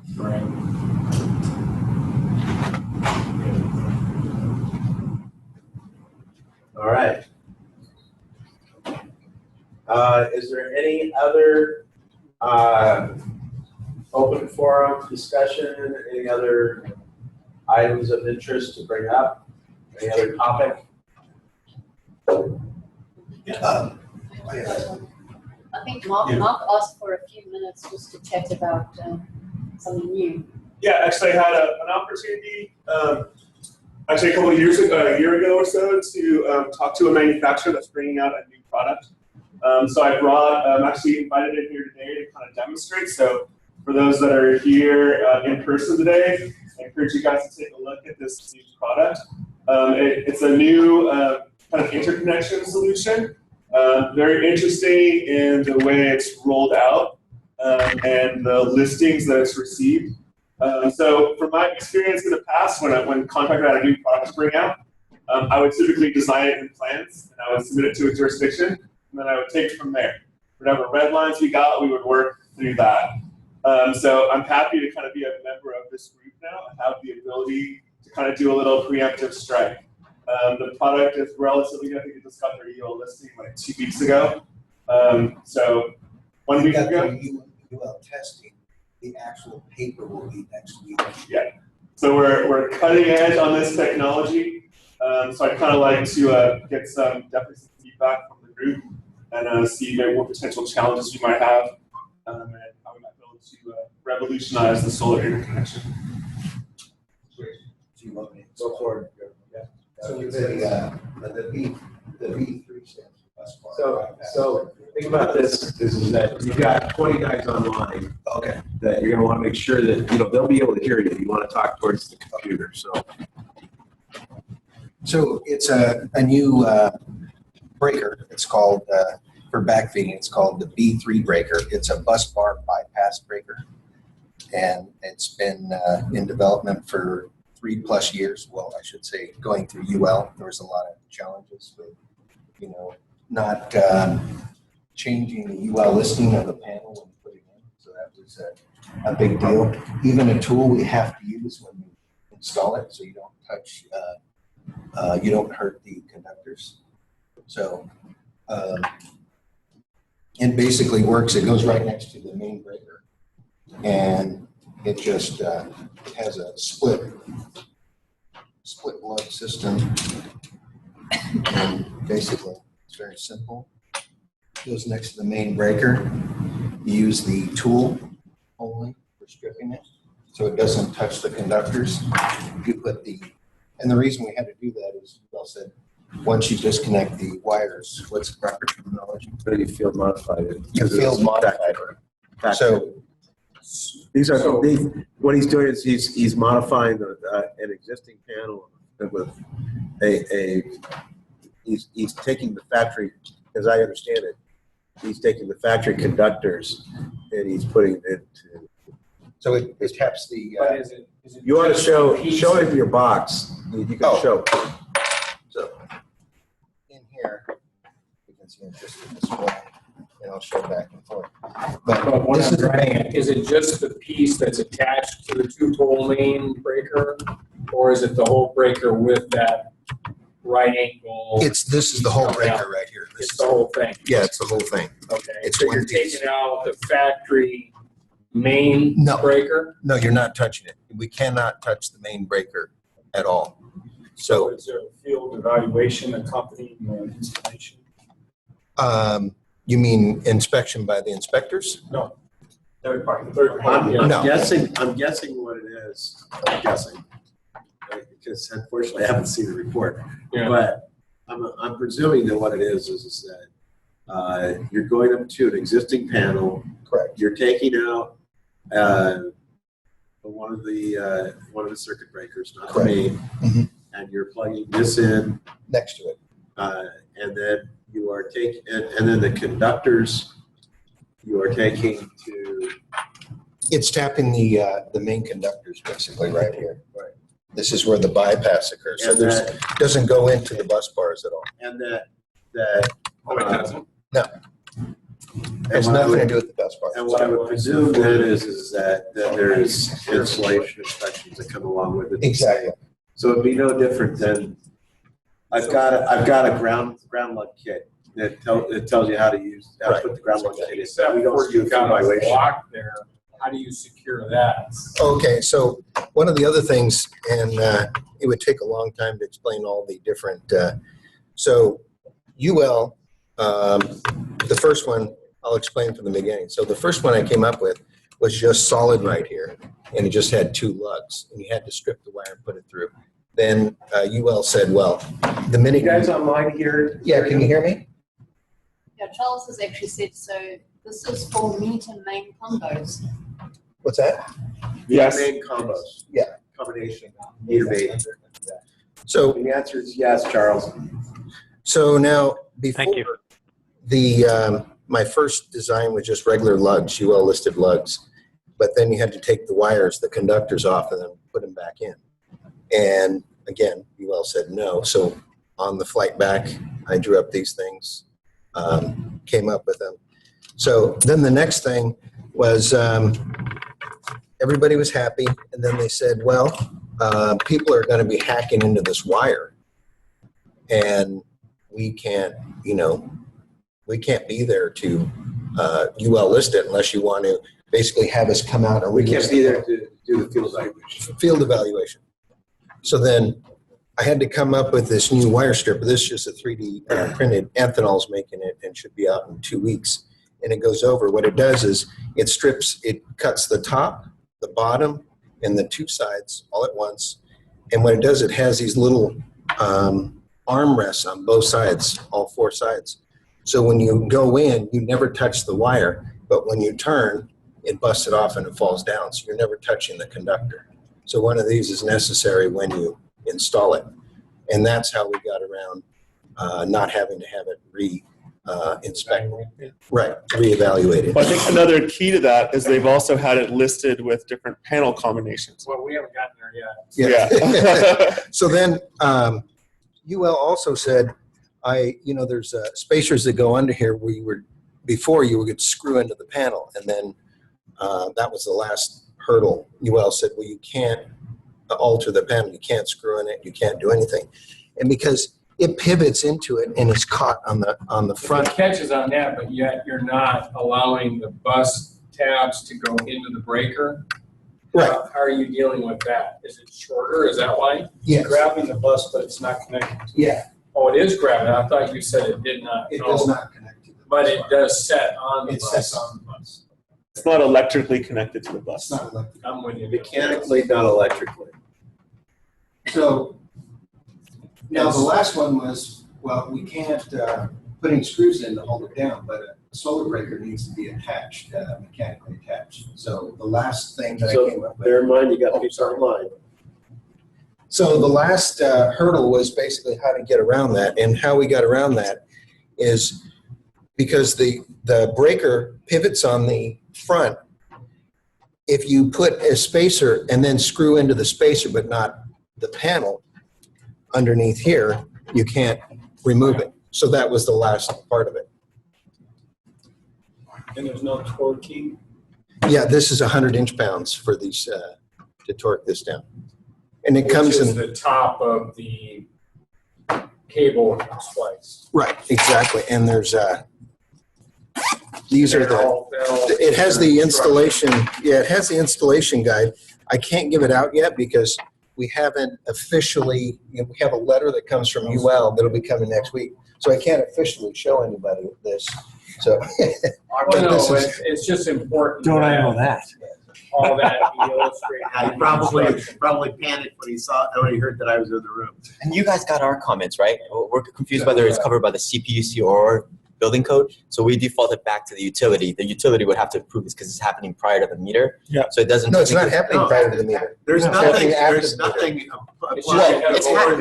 Let me rephrase that. It's happening before the main breaker. Before the main breaker. So because of that, we were asking the utility for. So technically that's considered a line side tap. Yeah. The only thing we have for our defense kind of is it's happening on the customer side of the panel. It's not happening. It is on the service point. Yeah, the customer side of the service point. I already talked to customer the side. utility, and they said it's not. Wait, one at a time. Oh, sorry. Alan, what did you say again, please? I just said that it is on the customer side of the service point. Yes, that is true. And Yeah, I think we need to be careful on terminology. I hear too many times of people saying, "Oh, it's ahead of the meter." It's like there is nothing going to be ahead of the meter. Yeah, right. That's what There is nothing. If it is, going to be there's ahead a of major that problem. cash box. Yeah, the utility will come unglued. Yeah. And this is Charles. I do have a question. Why I was asking if it was for meter mains. I see what you have there in your example backpack isn't really a meter main. Is your special tool designed to strip both field installed service entrance conductors and the sort of mechanical busing or the factory installed conductors that would be between the meter side of a meter main combo? That was my question, was you're stripping those factory installed conductors, those pre-bent Yes, conductors. did you see did you hear the explanation of the tool? Yeah, I did. That's really slick. So would it apply to field installed service entrance conductor and Yes. factory Yes, service entrance? Correct. I think the only solution you guys are working on currently is metal busing. Yeah, the metal busing, that is the next one, because there's a lot of panels that have a metal busing instead of a wire. So let's talk about different manufacturers.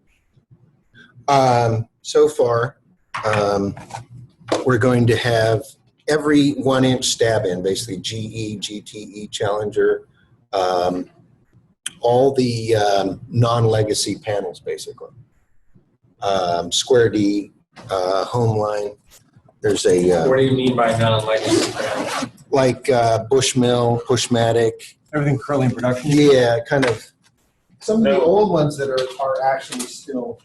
Here's the list so far. There will be more. So effectively, you can think of it, this is it's a classified device, so it's specifically for use in certain panels, and it's going to be identified as to what those certain panels. It has to be. Exactly. It's no different than the classified circuit breakers. Right? Okay. So they have to identify the. So are you going to have different packaging for different types of applications? Yeah. Or So is it one for so right now, it'll be one kit for the type that you get. So when they order, it's this kit, and we'll work on that. If you get a different kit, it won't even work on the panel. Won't even fit in. That's the nice part about it. So it'll reference the service equipment type, exactly, model number. It'll reference it. Not necessarily the overcurrent or the busing, but it's the actual equipment model number. It'll reference specifically to that. Yes. Okay. So, and I'll bet a dime that most of the time you're going to see this probably in just a 10K application. Not something at all big. Yeah, it's not just not for residential use. Yeah. Emmett Fields has supplied a compatibility list for the B3. How? I'm sorry. A compatibility list for the B3. It's right here. Yeah. So, see, the question I have is because what we're seeing right now with some of the interconnections being made, supply side connections, is that these older boards, all-in-ones, there's not a lot of room. Correct. And there's a lot of conductor in there that by introducing this or in the other applications where it's a cable splice, it's done wrong because of bending radius issues. Right, exactly. Even though the 14 code did the solar industry some favors regarding redefining raceway when it comes to protected and unprotected, there's still, in our city, San Diego, we still have a concern for safety. And the idea of introducing unprotected conductor mixed in with these protected conductors to the technician that's going to have to navigate past those unprotected conductors to either work with terminations at the neutral bus or to put a new circuit in, that kind of thing. So how are you addressing on these older boards that issue in terms of? Basically, UL was very, I would say difficult, not to put them down right. Thorough. They were very thorough. I appreciate Mark's word better. You're gonna have to work on the presentation. To get each panel through, they raise the exact same issues, and even more. They say, we have bend radius issues. We have space issues. Yeah. We have all these different issues. So if it's not on the list, we couldn't get it through, basically. They said they're either too old or there's too much going on. No, I'm with you there. I'm just saying, and I don't know if your instructions have any detail regarding installation, advising. Like one of the things that's happening right now with one of the solar companies who has actually worked out an agreement with UL on some of these applications that we've gone out and looked at it and we didn't accept it. So we talked it through and we started talking about bending radiuses, started talking about location of those conductors, putting them underneath versus having them lay on top where the terminations are, and access issues. So I just wondered if with your product, are you putting any kind of disclaimer or direction in the instructions that say, yes. So Mark, I'm doing speed reading to this first. I haven't seen this too. So I'm speed reading through it, and it's giving very explicit directions on how of routing of conductors, the stripping of the conductors, of the making of the connections, and it's also interestingly they have a warning at the very beginning. It's that only a licensed C10 electrician should install these breakers. Liability issues for us. That's California. Yeah. Right. So it'll be expanded as soon as. Okay, cool. Right. So you need to think about how you called that out, but our guys wouldn't have said anything on that because it wouldn't. Yeah, that was just our liability. Somebody buying it. But looking at it quickly, especially when he told me the engineer that was involved with it, Jeff Adaka is our primary engineer for all circuit breakers and fuses. So I'm comfortable that if it got past Jeff. 3.5 years. What was the listing that it was listed to? So it would be listed to UL 489, right, and which is standard for circuit breakers, and 67, and it would be also the applicable requirements for 67, which is panel holders.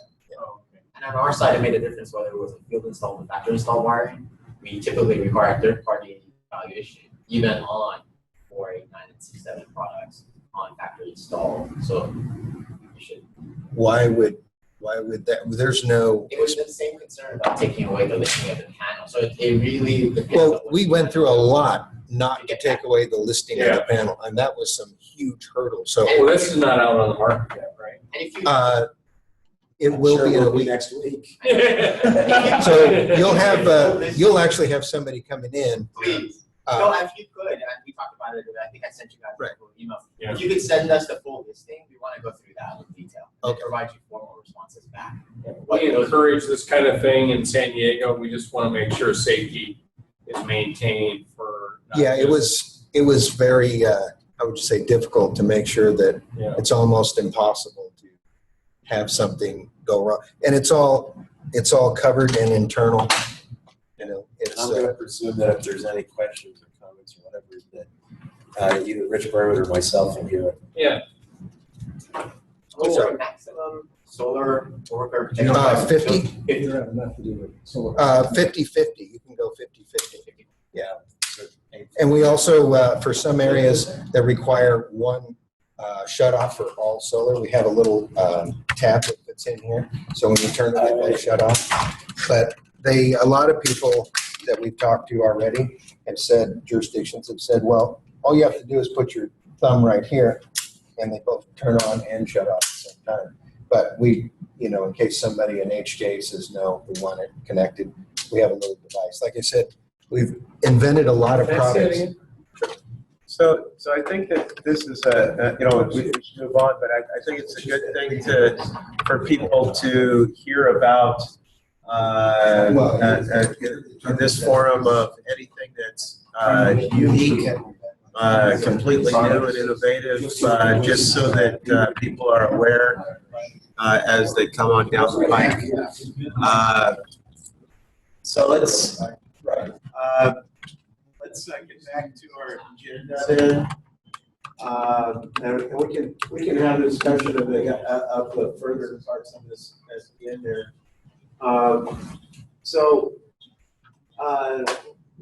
Let's talk a bit about SEAC and next steps.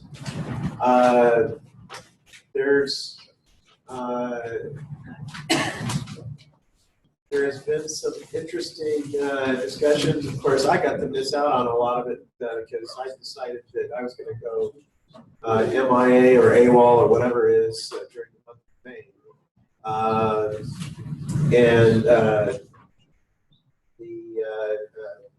So I presume there was a lot of discussion then.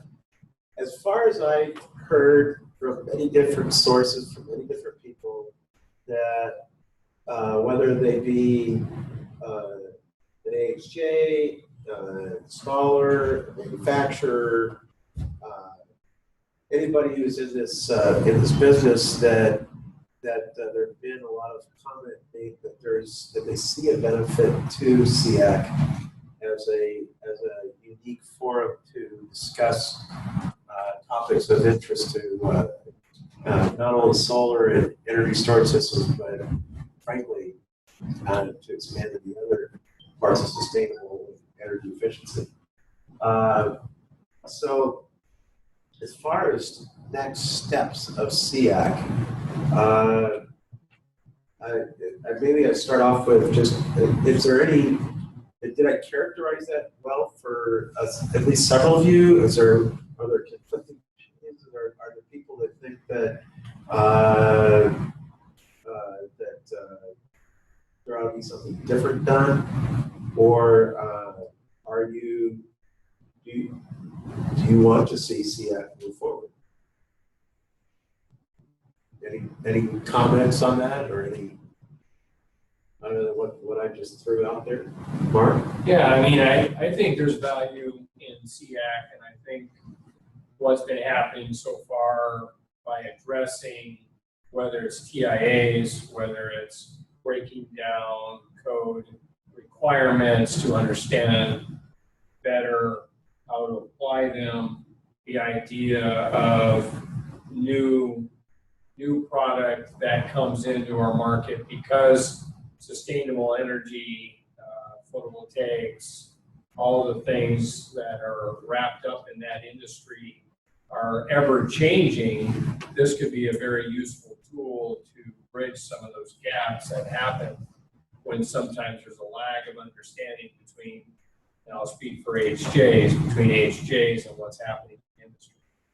So, as case in point, I had no idea this was even, in play until today. Going to a theater here. Yeah, and the other piece that I just talked to a solar contractor yesterday, and he was identifying standalone battery systems, which when I hear the word standalone, I reference in my mind photovoltaic, not battery storage. And so that's a good conversation starter that can be brought to SEAC and say, hey, there seems to be a movement that evidently is going to start happening where there's a desire to put battery on services for single-family homes without a photovoltaic system, without any kind of contributor other than utility for this battery system. So I think that, in my mind, could make SEAC useful over time by staying involved in the mix of all that's happening in this ever-changing landscape. Yes, I think that it's kind of the, we can have all of our model code hearings, we can have all of our code classes and such, but the wrestling with the applicability and the application, the actual application, how that's done and by whom and who and what is done, I think there's a value, because I don't know of any other area that something that's similar is done. Well, it kind of dovetails to what you described earlier, which is not exclusive, but it's unique to our area that we have our San Diego area electrical newsletters, and it's kind of so it's nothing unusual. Yeah, it's the same philosophy. So there's been, and I think there was discussion at the main meeting, right? That of CSE's involvement with SEAC. And at least as far as I know, as of a couple of minutes ago, at least, is that at this time, out of, frankly, very clear about that, frankly, out of the largeness, the goodness of her heart, all it has been hanging on to assist. And I think that, and actually had a conversation last week because of Steve. I said, Steve, I don't want to walk into this meeting and go, what? I don't know what's going on. So I have yet to hear anybody say, no, let's not do anything. Just let it fade away. My understanding is that yes, there are some. How do we say it? We're back to that proverbial funding issues. Steve and I have talked about some suggestions that are going to require a little bit of work in another organization with 4 letters that are all vowels, and of how that's been my suggestion of how we might proceed forward.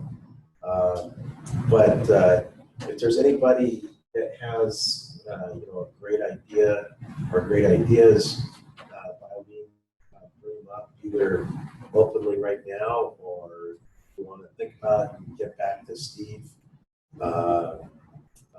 in the next week or so. I think that what we're going to see is,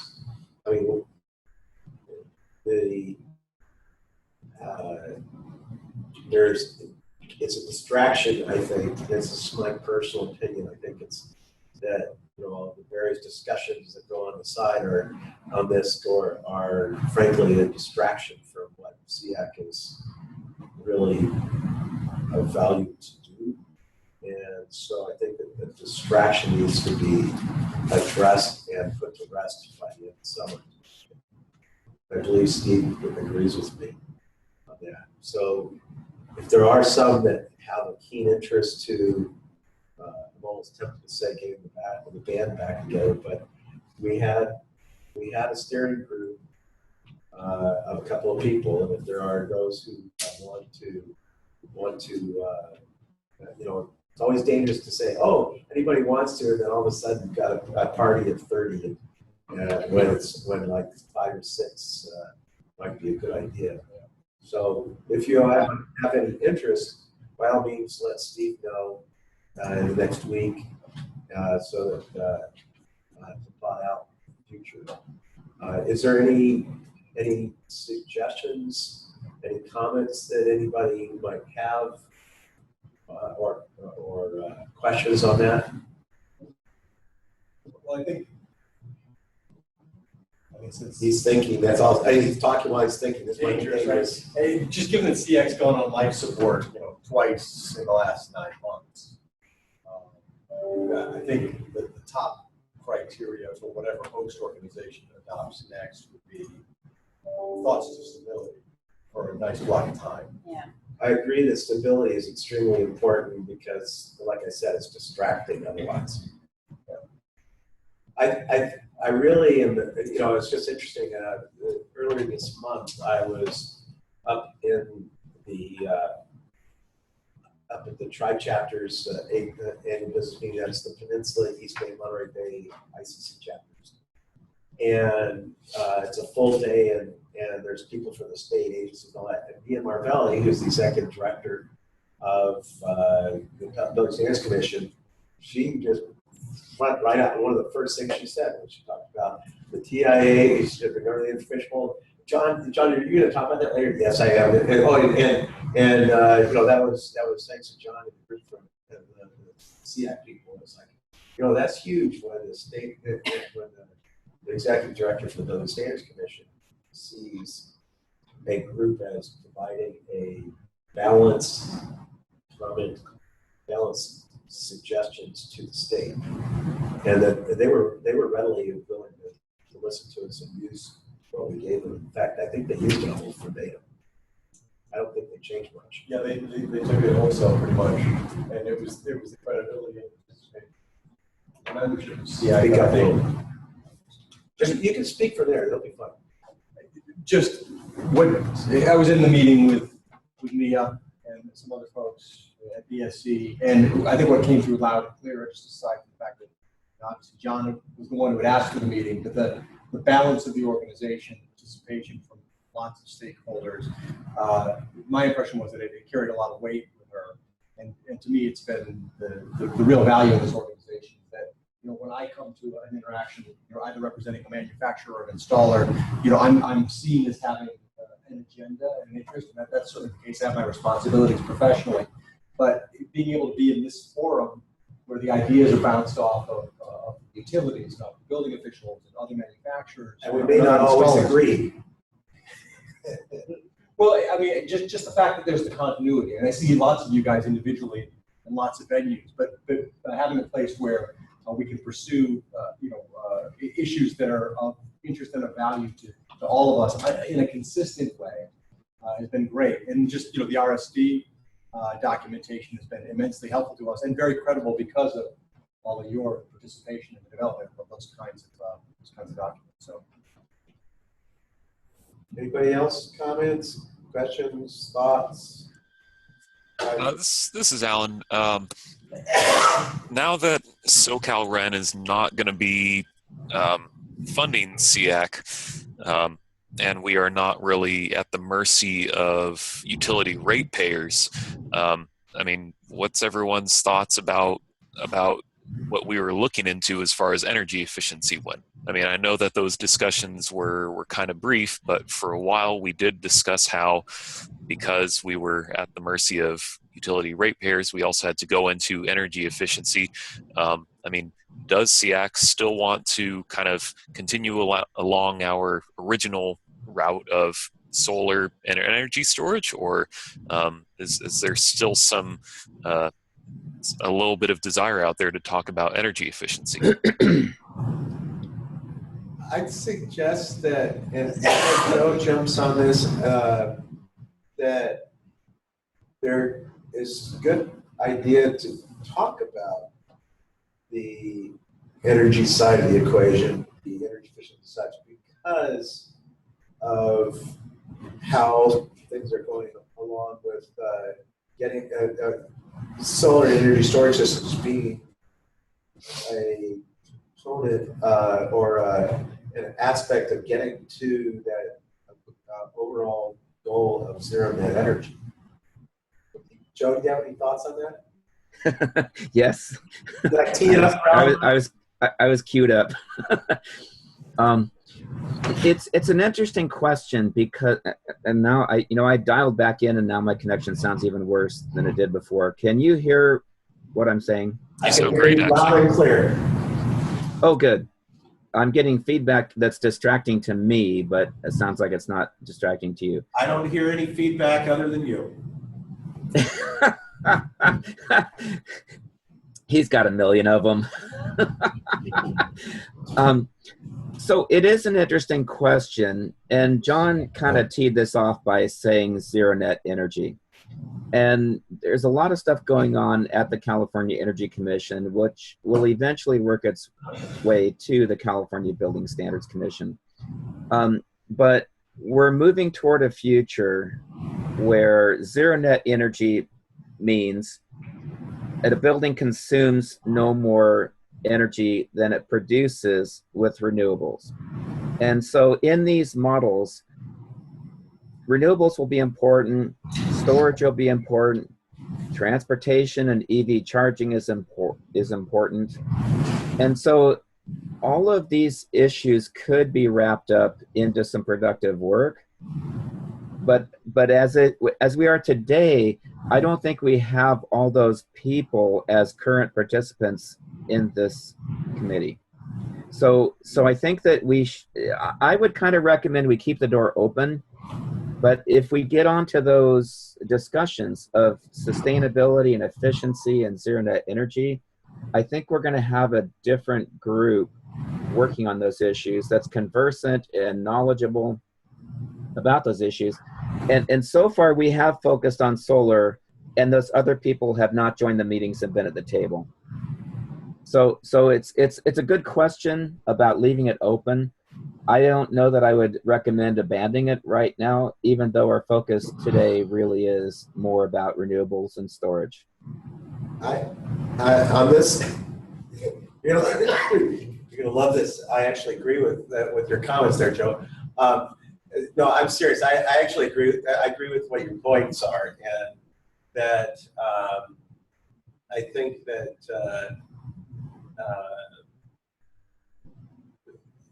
I think that we should continue on. I think we should bear those in mind, and it is there's a lot going on in the energy area that I think is going to impact a lot of people that are involved in this process.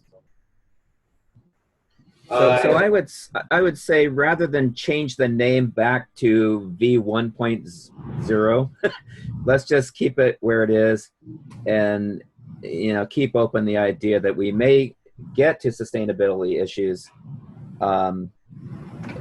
possibly in version 3.0.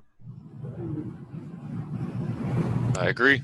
Any other comments, feedback, questions, thoughts? All right. So next steps of everything. What I've got noted down are, and please add or correct me if I'm wrong on these.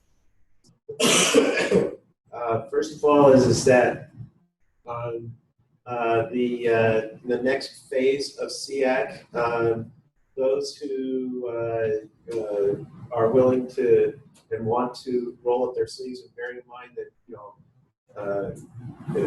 want to keep it as small a group as we can, but those interested should let Steve know by email. Two is that, and there will be a group, a small little group working on that, and we'll advise the rest of you as to what, and I don't see that group making a decision. I see the group coming up with, here's all the different things we can do, and hopefully have that little band of people come back at the July meeting and say, this is how far we are on what we thought about, and just get a pulse of everybody. So you don't have to be involved with it. It's just if you have got some fabulous ideas and you're willing to spend the effort. That's the big thing there. But don't feel like you're gonna oh, if I'm not involved, I'm not gonna be that I'm gonna miss out. No, you don't have to worry about that whatsoever, because ultimately this overall group is gonna decide what we're doing. The ESS plan check has their meeting on June 21st. At 10 o'clock, 10 to 11:30. And then the hope is that we have an BSS trifecta at the July meeting, where on our online meeting, which is on July 20th in the afternoon. That's the week after Intersolar, so presuming everybody will be available. And great, and hopefully what will happen is we will be able to finally vote, consider and then vote as we, whether we vote to accept the committee's proposal as submitted or vote to amend and as the just middle or vote to stay, go back to task group. The NEC task group, remember that please send in the next couple of weeks. I'd appreciate if you would send any code proposals that you would like to see SEAC's name on them so that it gives more, just another voice going back to NFPA. Please send those, I'd say, probably should send them by the 10th of July. And the NEC task group is meeting July, I want to say it's July, if I remember right. Anybody who's interested in debating and discussing those are welcome to join the NEC task group. And then the rapid shutdown task group is going to schedule a meeting sometime in the second half of July, and there'll be a doodle poll on that. Did I miss anything? I just wanted to mention, I don't think that, or I'm not actually seeing any other meetings on the SEAC website for July aside from the general SEAC monthly meeting. So I don't know if the NEC task group kind of decided yesterday that they were meeting in July. Oh, okay. Yeah, so that'll be updated tomorrow. Oh, okay. Paula, and that was discussed yesterday, and there was the meeting today, so you kind of got her in between there. Fair enough. I'll stop freaking out. And then we will reconvene in person / online in this facility at San Diego on August 17th. Thank you. The online meeting will be on July 20th. And Paula will also send you guys an invite so that you'll have for the August 17th, and we'll have the Zoom so that you can connect in. And obviously, we have learned from this time, so we'll learn. Hopefully, we'll remember what we did to make this thing happen this time. All right. Is there any other things that we can talk about that somebody wants to bring up that they're dying to bring up, or are we good with actually concluding a lot earlier than the original plan? This is Mark. I have some kind of new business that we should probably talk about. Okay. We've been getting some requests from the California Department of Food and Agriculture to list solar production meters under the California weights and measures. Has anyone heard of that in any of their dealings? We were checking to see.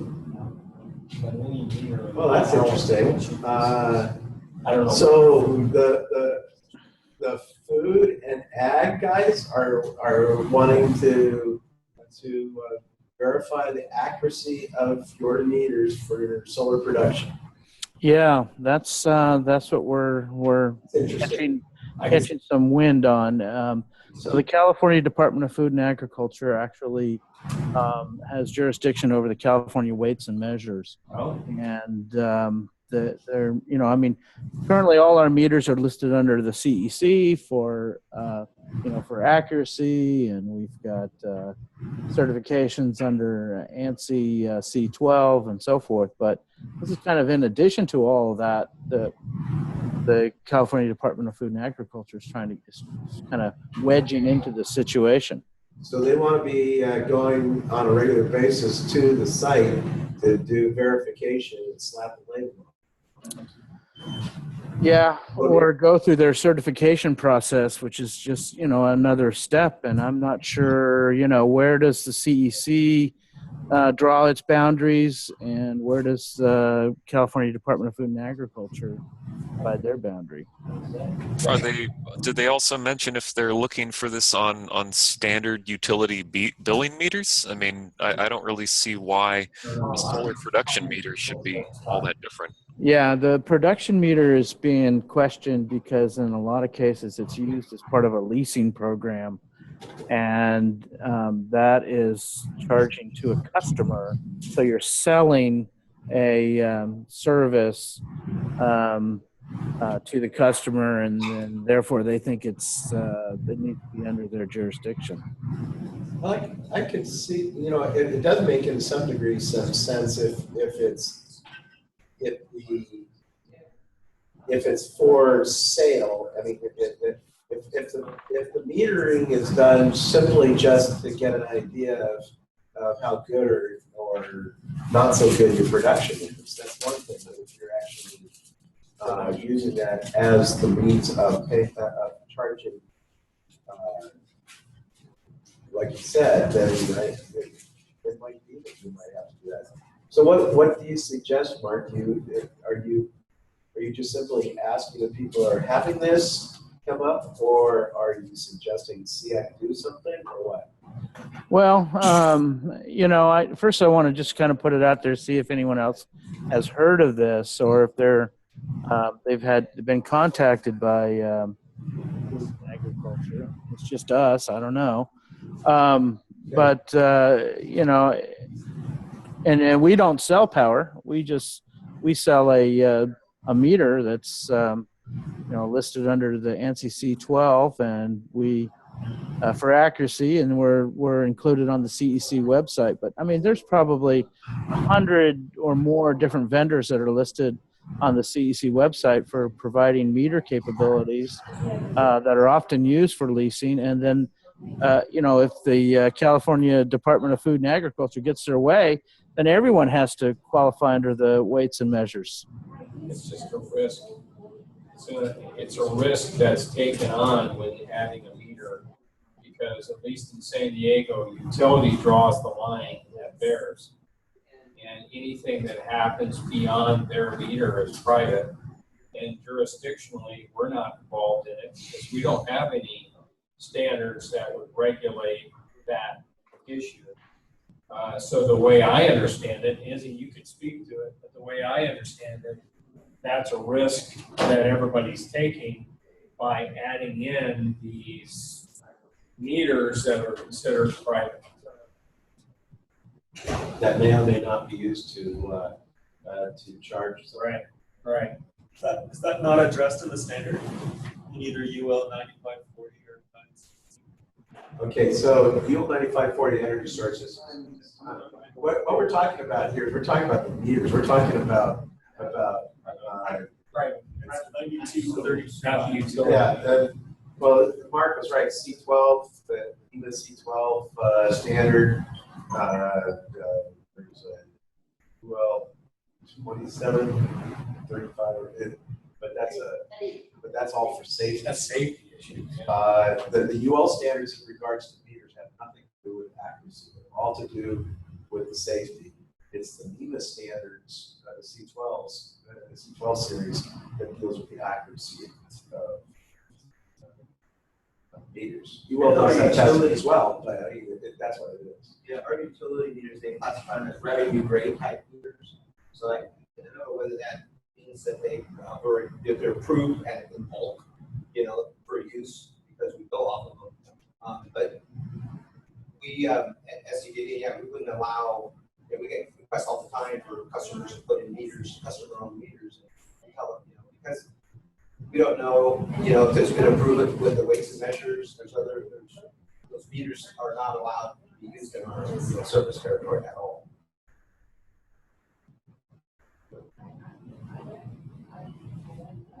So where would you like to go with this, Mark? Would you like? Well, you think we're going to be look further into what the state may or may not require, if there's something that could be addressed, or are you, you know, because part of me is thinking, you know, be careful what you wish for, because you just might get. Yeah. Well, I just want to try to get, and like I said, trying to get an idea of who else is. A litmus test. Yeah, who's been exposed to this and what's up, and then also just yeah, and you know, where does the jurisdiction of Department of Food and Agriculture go, and you know, how does the CEC fit into this whole picture? I mean, I'm just really kind of at a loss on where to go with it. Also, when you read the standards from the weights and measures, it's pretty unclear how they are applying the meter regulations to a solar system. They're really the way the standards are written, the requirements are written. It talks about the utility meter, and that's pretty clear. But when you get to a solar meter, it's very, very fuzzy on how to apply the code and so forth. But anyway, so I just wanted to put that out there for as a question. You know, if you guys run into it, let me know. It sounds like nobody's heard it yet, and at least my understanding, a while back, I looked at weights and measures. And as I recall, it was all about if you are using, if the accuracy of that, whatever it is, whether it's a gas pump or whether it's an electric meter or whatever it is, or a scale of the food market, that it has to be, if you're relying upon that for specifically charging a fee, it has to be weights and measures. I don't think there's any exceptions that I know of. Well, that has an impact on leasing. It has an impact on leasing. Yeah. Okay, I've got another topic here too, and that's on the California Solar Permitting Guidebook. There was talk about opening that up again to take a look at revisions. One being I think the DC input current set at 9.6 amps or something like that.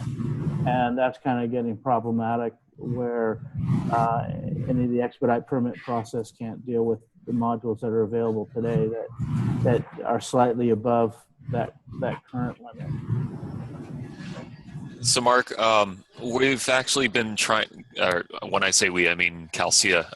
CalSEA has been trying to still figure out who from the governor's office or the state government in general will be picking up the guidebook, because it just looks like ICC was going to be publishing it.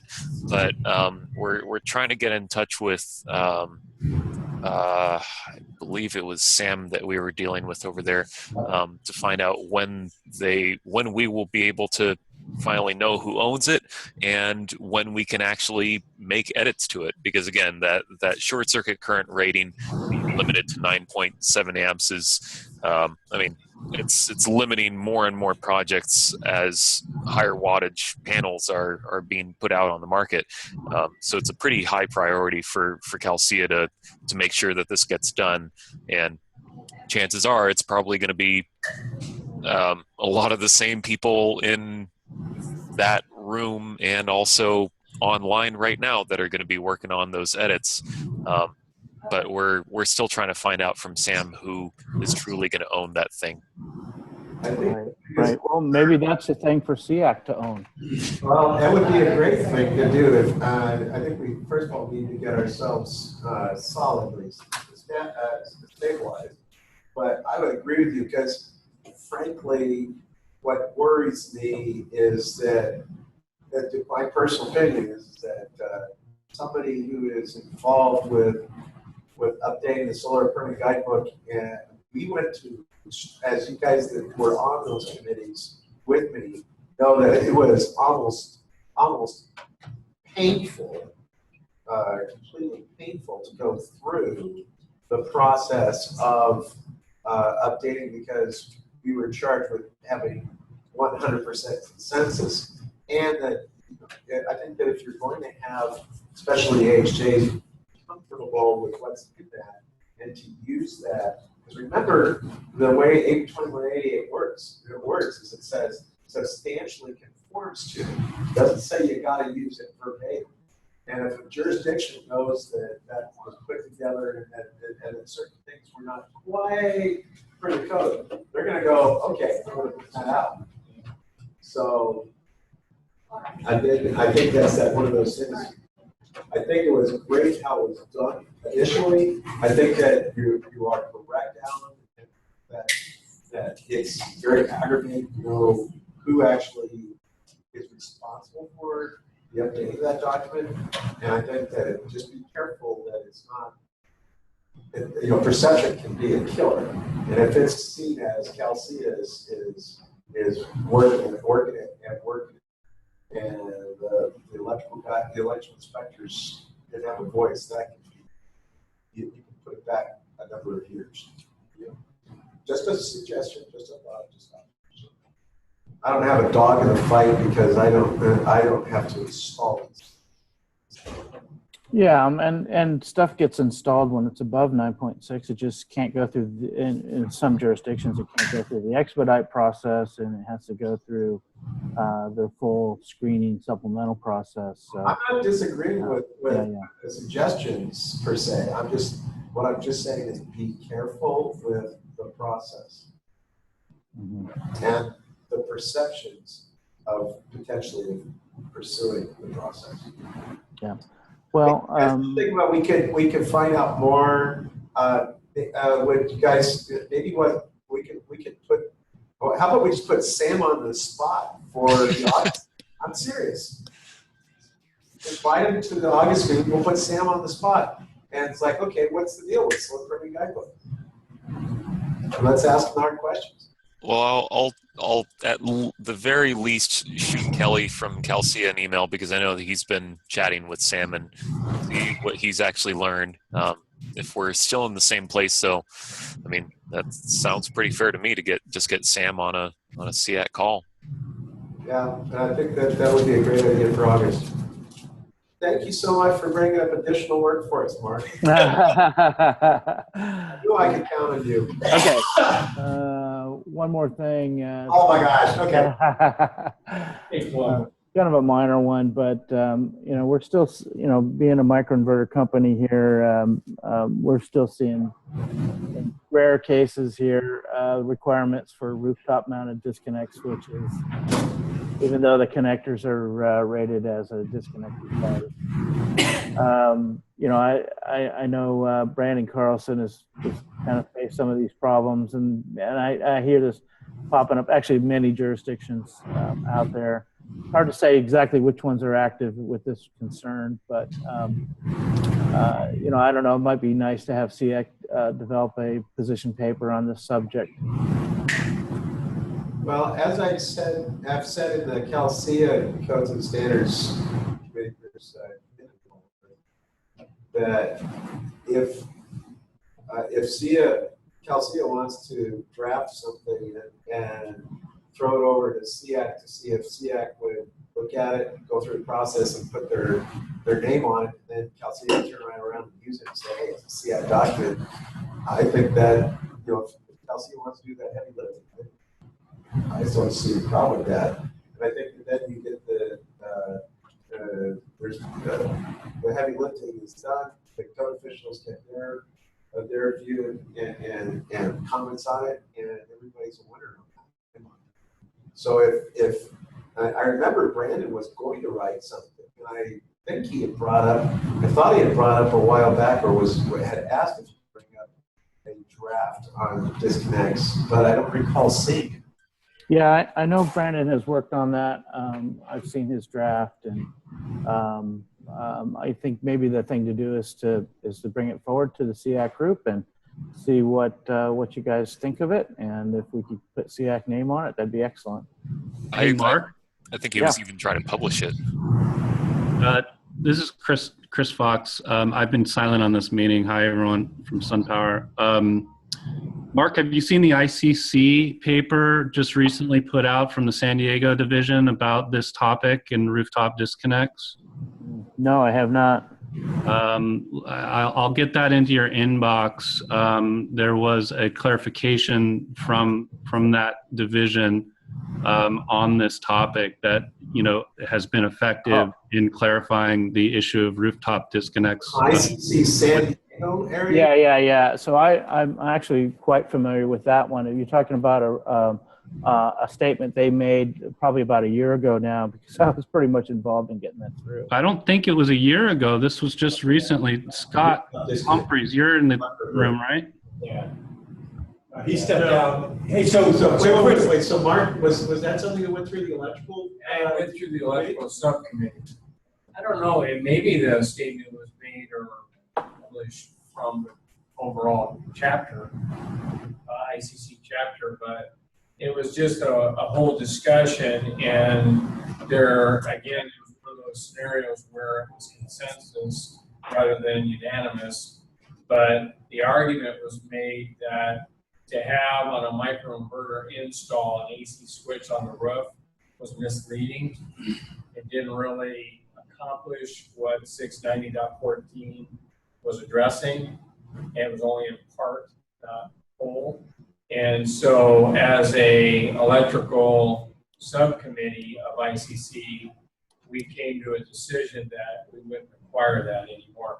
If somebody wanted to install it, we weren't going to tell them to take it out, but it wasn't going to be mandated through plan review. Is that in the electrical newsletter or not? Yeah, I don't think so.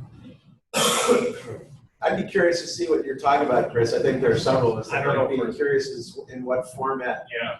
you have that, because if anything, it sounds like it would be in the minutes of a committee report. Yes. I'll dig it up and send it out to the group. Overall, Jeff. Thank you. Yeah, thanks, Chris. Yeah, you can send it to Paul and she can distribute it around. So I have a related rooftop disconnect question. Charles, are you still on the call? Charles ended up taking off. Yeah. All right, cool. So, yeah, we have people dropping off. In fact, I don't blame anybody if they want to be fading off, because we keep on coming back to the open forum and interesting topics. So we're willing to go as long as you like on that. But I think that effectively, if people need to go, that's fine. But let's keep up the discussion. It's great. well, I'd love to hear some feedback or comment on it. Prior to the advent of rapid shutdown, we still had a number of jurisdictions statewide that were requiring rooftop DC disconnect. And I believe that's fallen off for us, but I wasn't curious. Charles, on a microinverter rooftop? No, it's string inverter. String inverter. It's DC, not AC. So located on the roof, the inverter's on the roof. Yeah, see, I think you can make an argument for that. I think you can accomplish it. One of the challenges with the microinverters is how do you accomplish the DC disconnect you need for a certain little spot? Yeah, yeah. And then it's the whole, and Mark could probably chime in on this, that he came to one of our ICC electrical subcommittee meetings, and we had about 2 hours discussion on the connectors rated for, load break or not. And we came to the conclusion, because of what Mark brought to the table regarding an explanation for microinverters, that through the installation or operational instructions of the microinverter, you could accomplish that to service. So those connectors then represented in our minds for the microinverter compliance with 690.14. Right? For a string inverter, I think it's still mandated. So Yeah. if the inverter is on the roof, we're still going to look for the DC and AC disconnect. Yeah, actually, I can kind of elaborate on that a little bit. Wait, Mark, hold on a second. Just to clarify. Go for it, Duncan, and then Mark. Disconnect on the roof, but inverter still inside the home or out of the garage, whatever. Oh, so even when it's on grade up there? Oh, interesting. So that was, I don't know, maybe half a dozen jurisdictions. That's just Most because of you're the special. valley were asking for that. That's just because you're special. Mark, you gonna say something?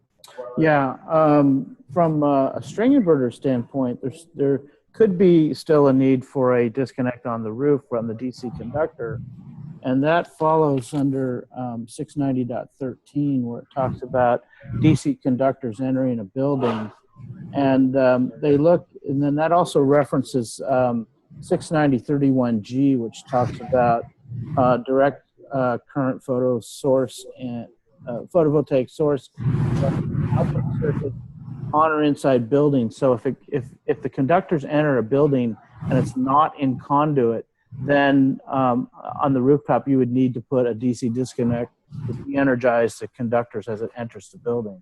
If you stay in conduit, then you don't need the disconnect on the rooftop. And that's the exact scenario that we're. Yeah. And that's for the string. Asked for the disconnect, even though we're on the roof. It just on the depends on the installation and what you have. Cool. That was it, John. Okay. All right, I'm going to ask for I think the 8th time. Anything else anybody want to bring up? Yes. Paula. All right. I'm leaving the best for last. Other than Paula. It's lunchtime. Yay. All right. So I think that we're done. I think that I don't see any reason to continue on. For those who are online, thank you for calling in. And please bear in mind all the dates of things coming up throughout the summer. And look forward to your feedback. Thank you so much. Yeah, get well, John. So I officially declare this meeting adjourned. Thanks, folks. Thanks, John. Thanks, Paula. Thank you, everyone. Bye, everyone. Okay, bye. Thank you, guys. Bye-bye. Thanks. Thank you. So the sandwich was on the way. I only have like 14 things to start. We talked for a couple minutes now. I used to see a community meetings. That way you're getting. You want some minutes for jurisdiction? I'm from upstate New York. I can talk about it. It's really just a couple things, but one is very much. All right. The issue, one, my friend, my not well friend, somebody was there in my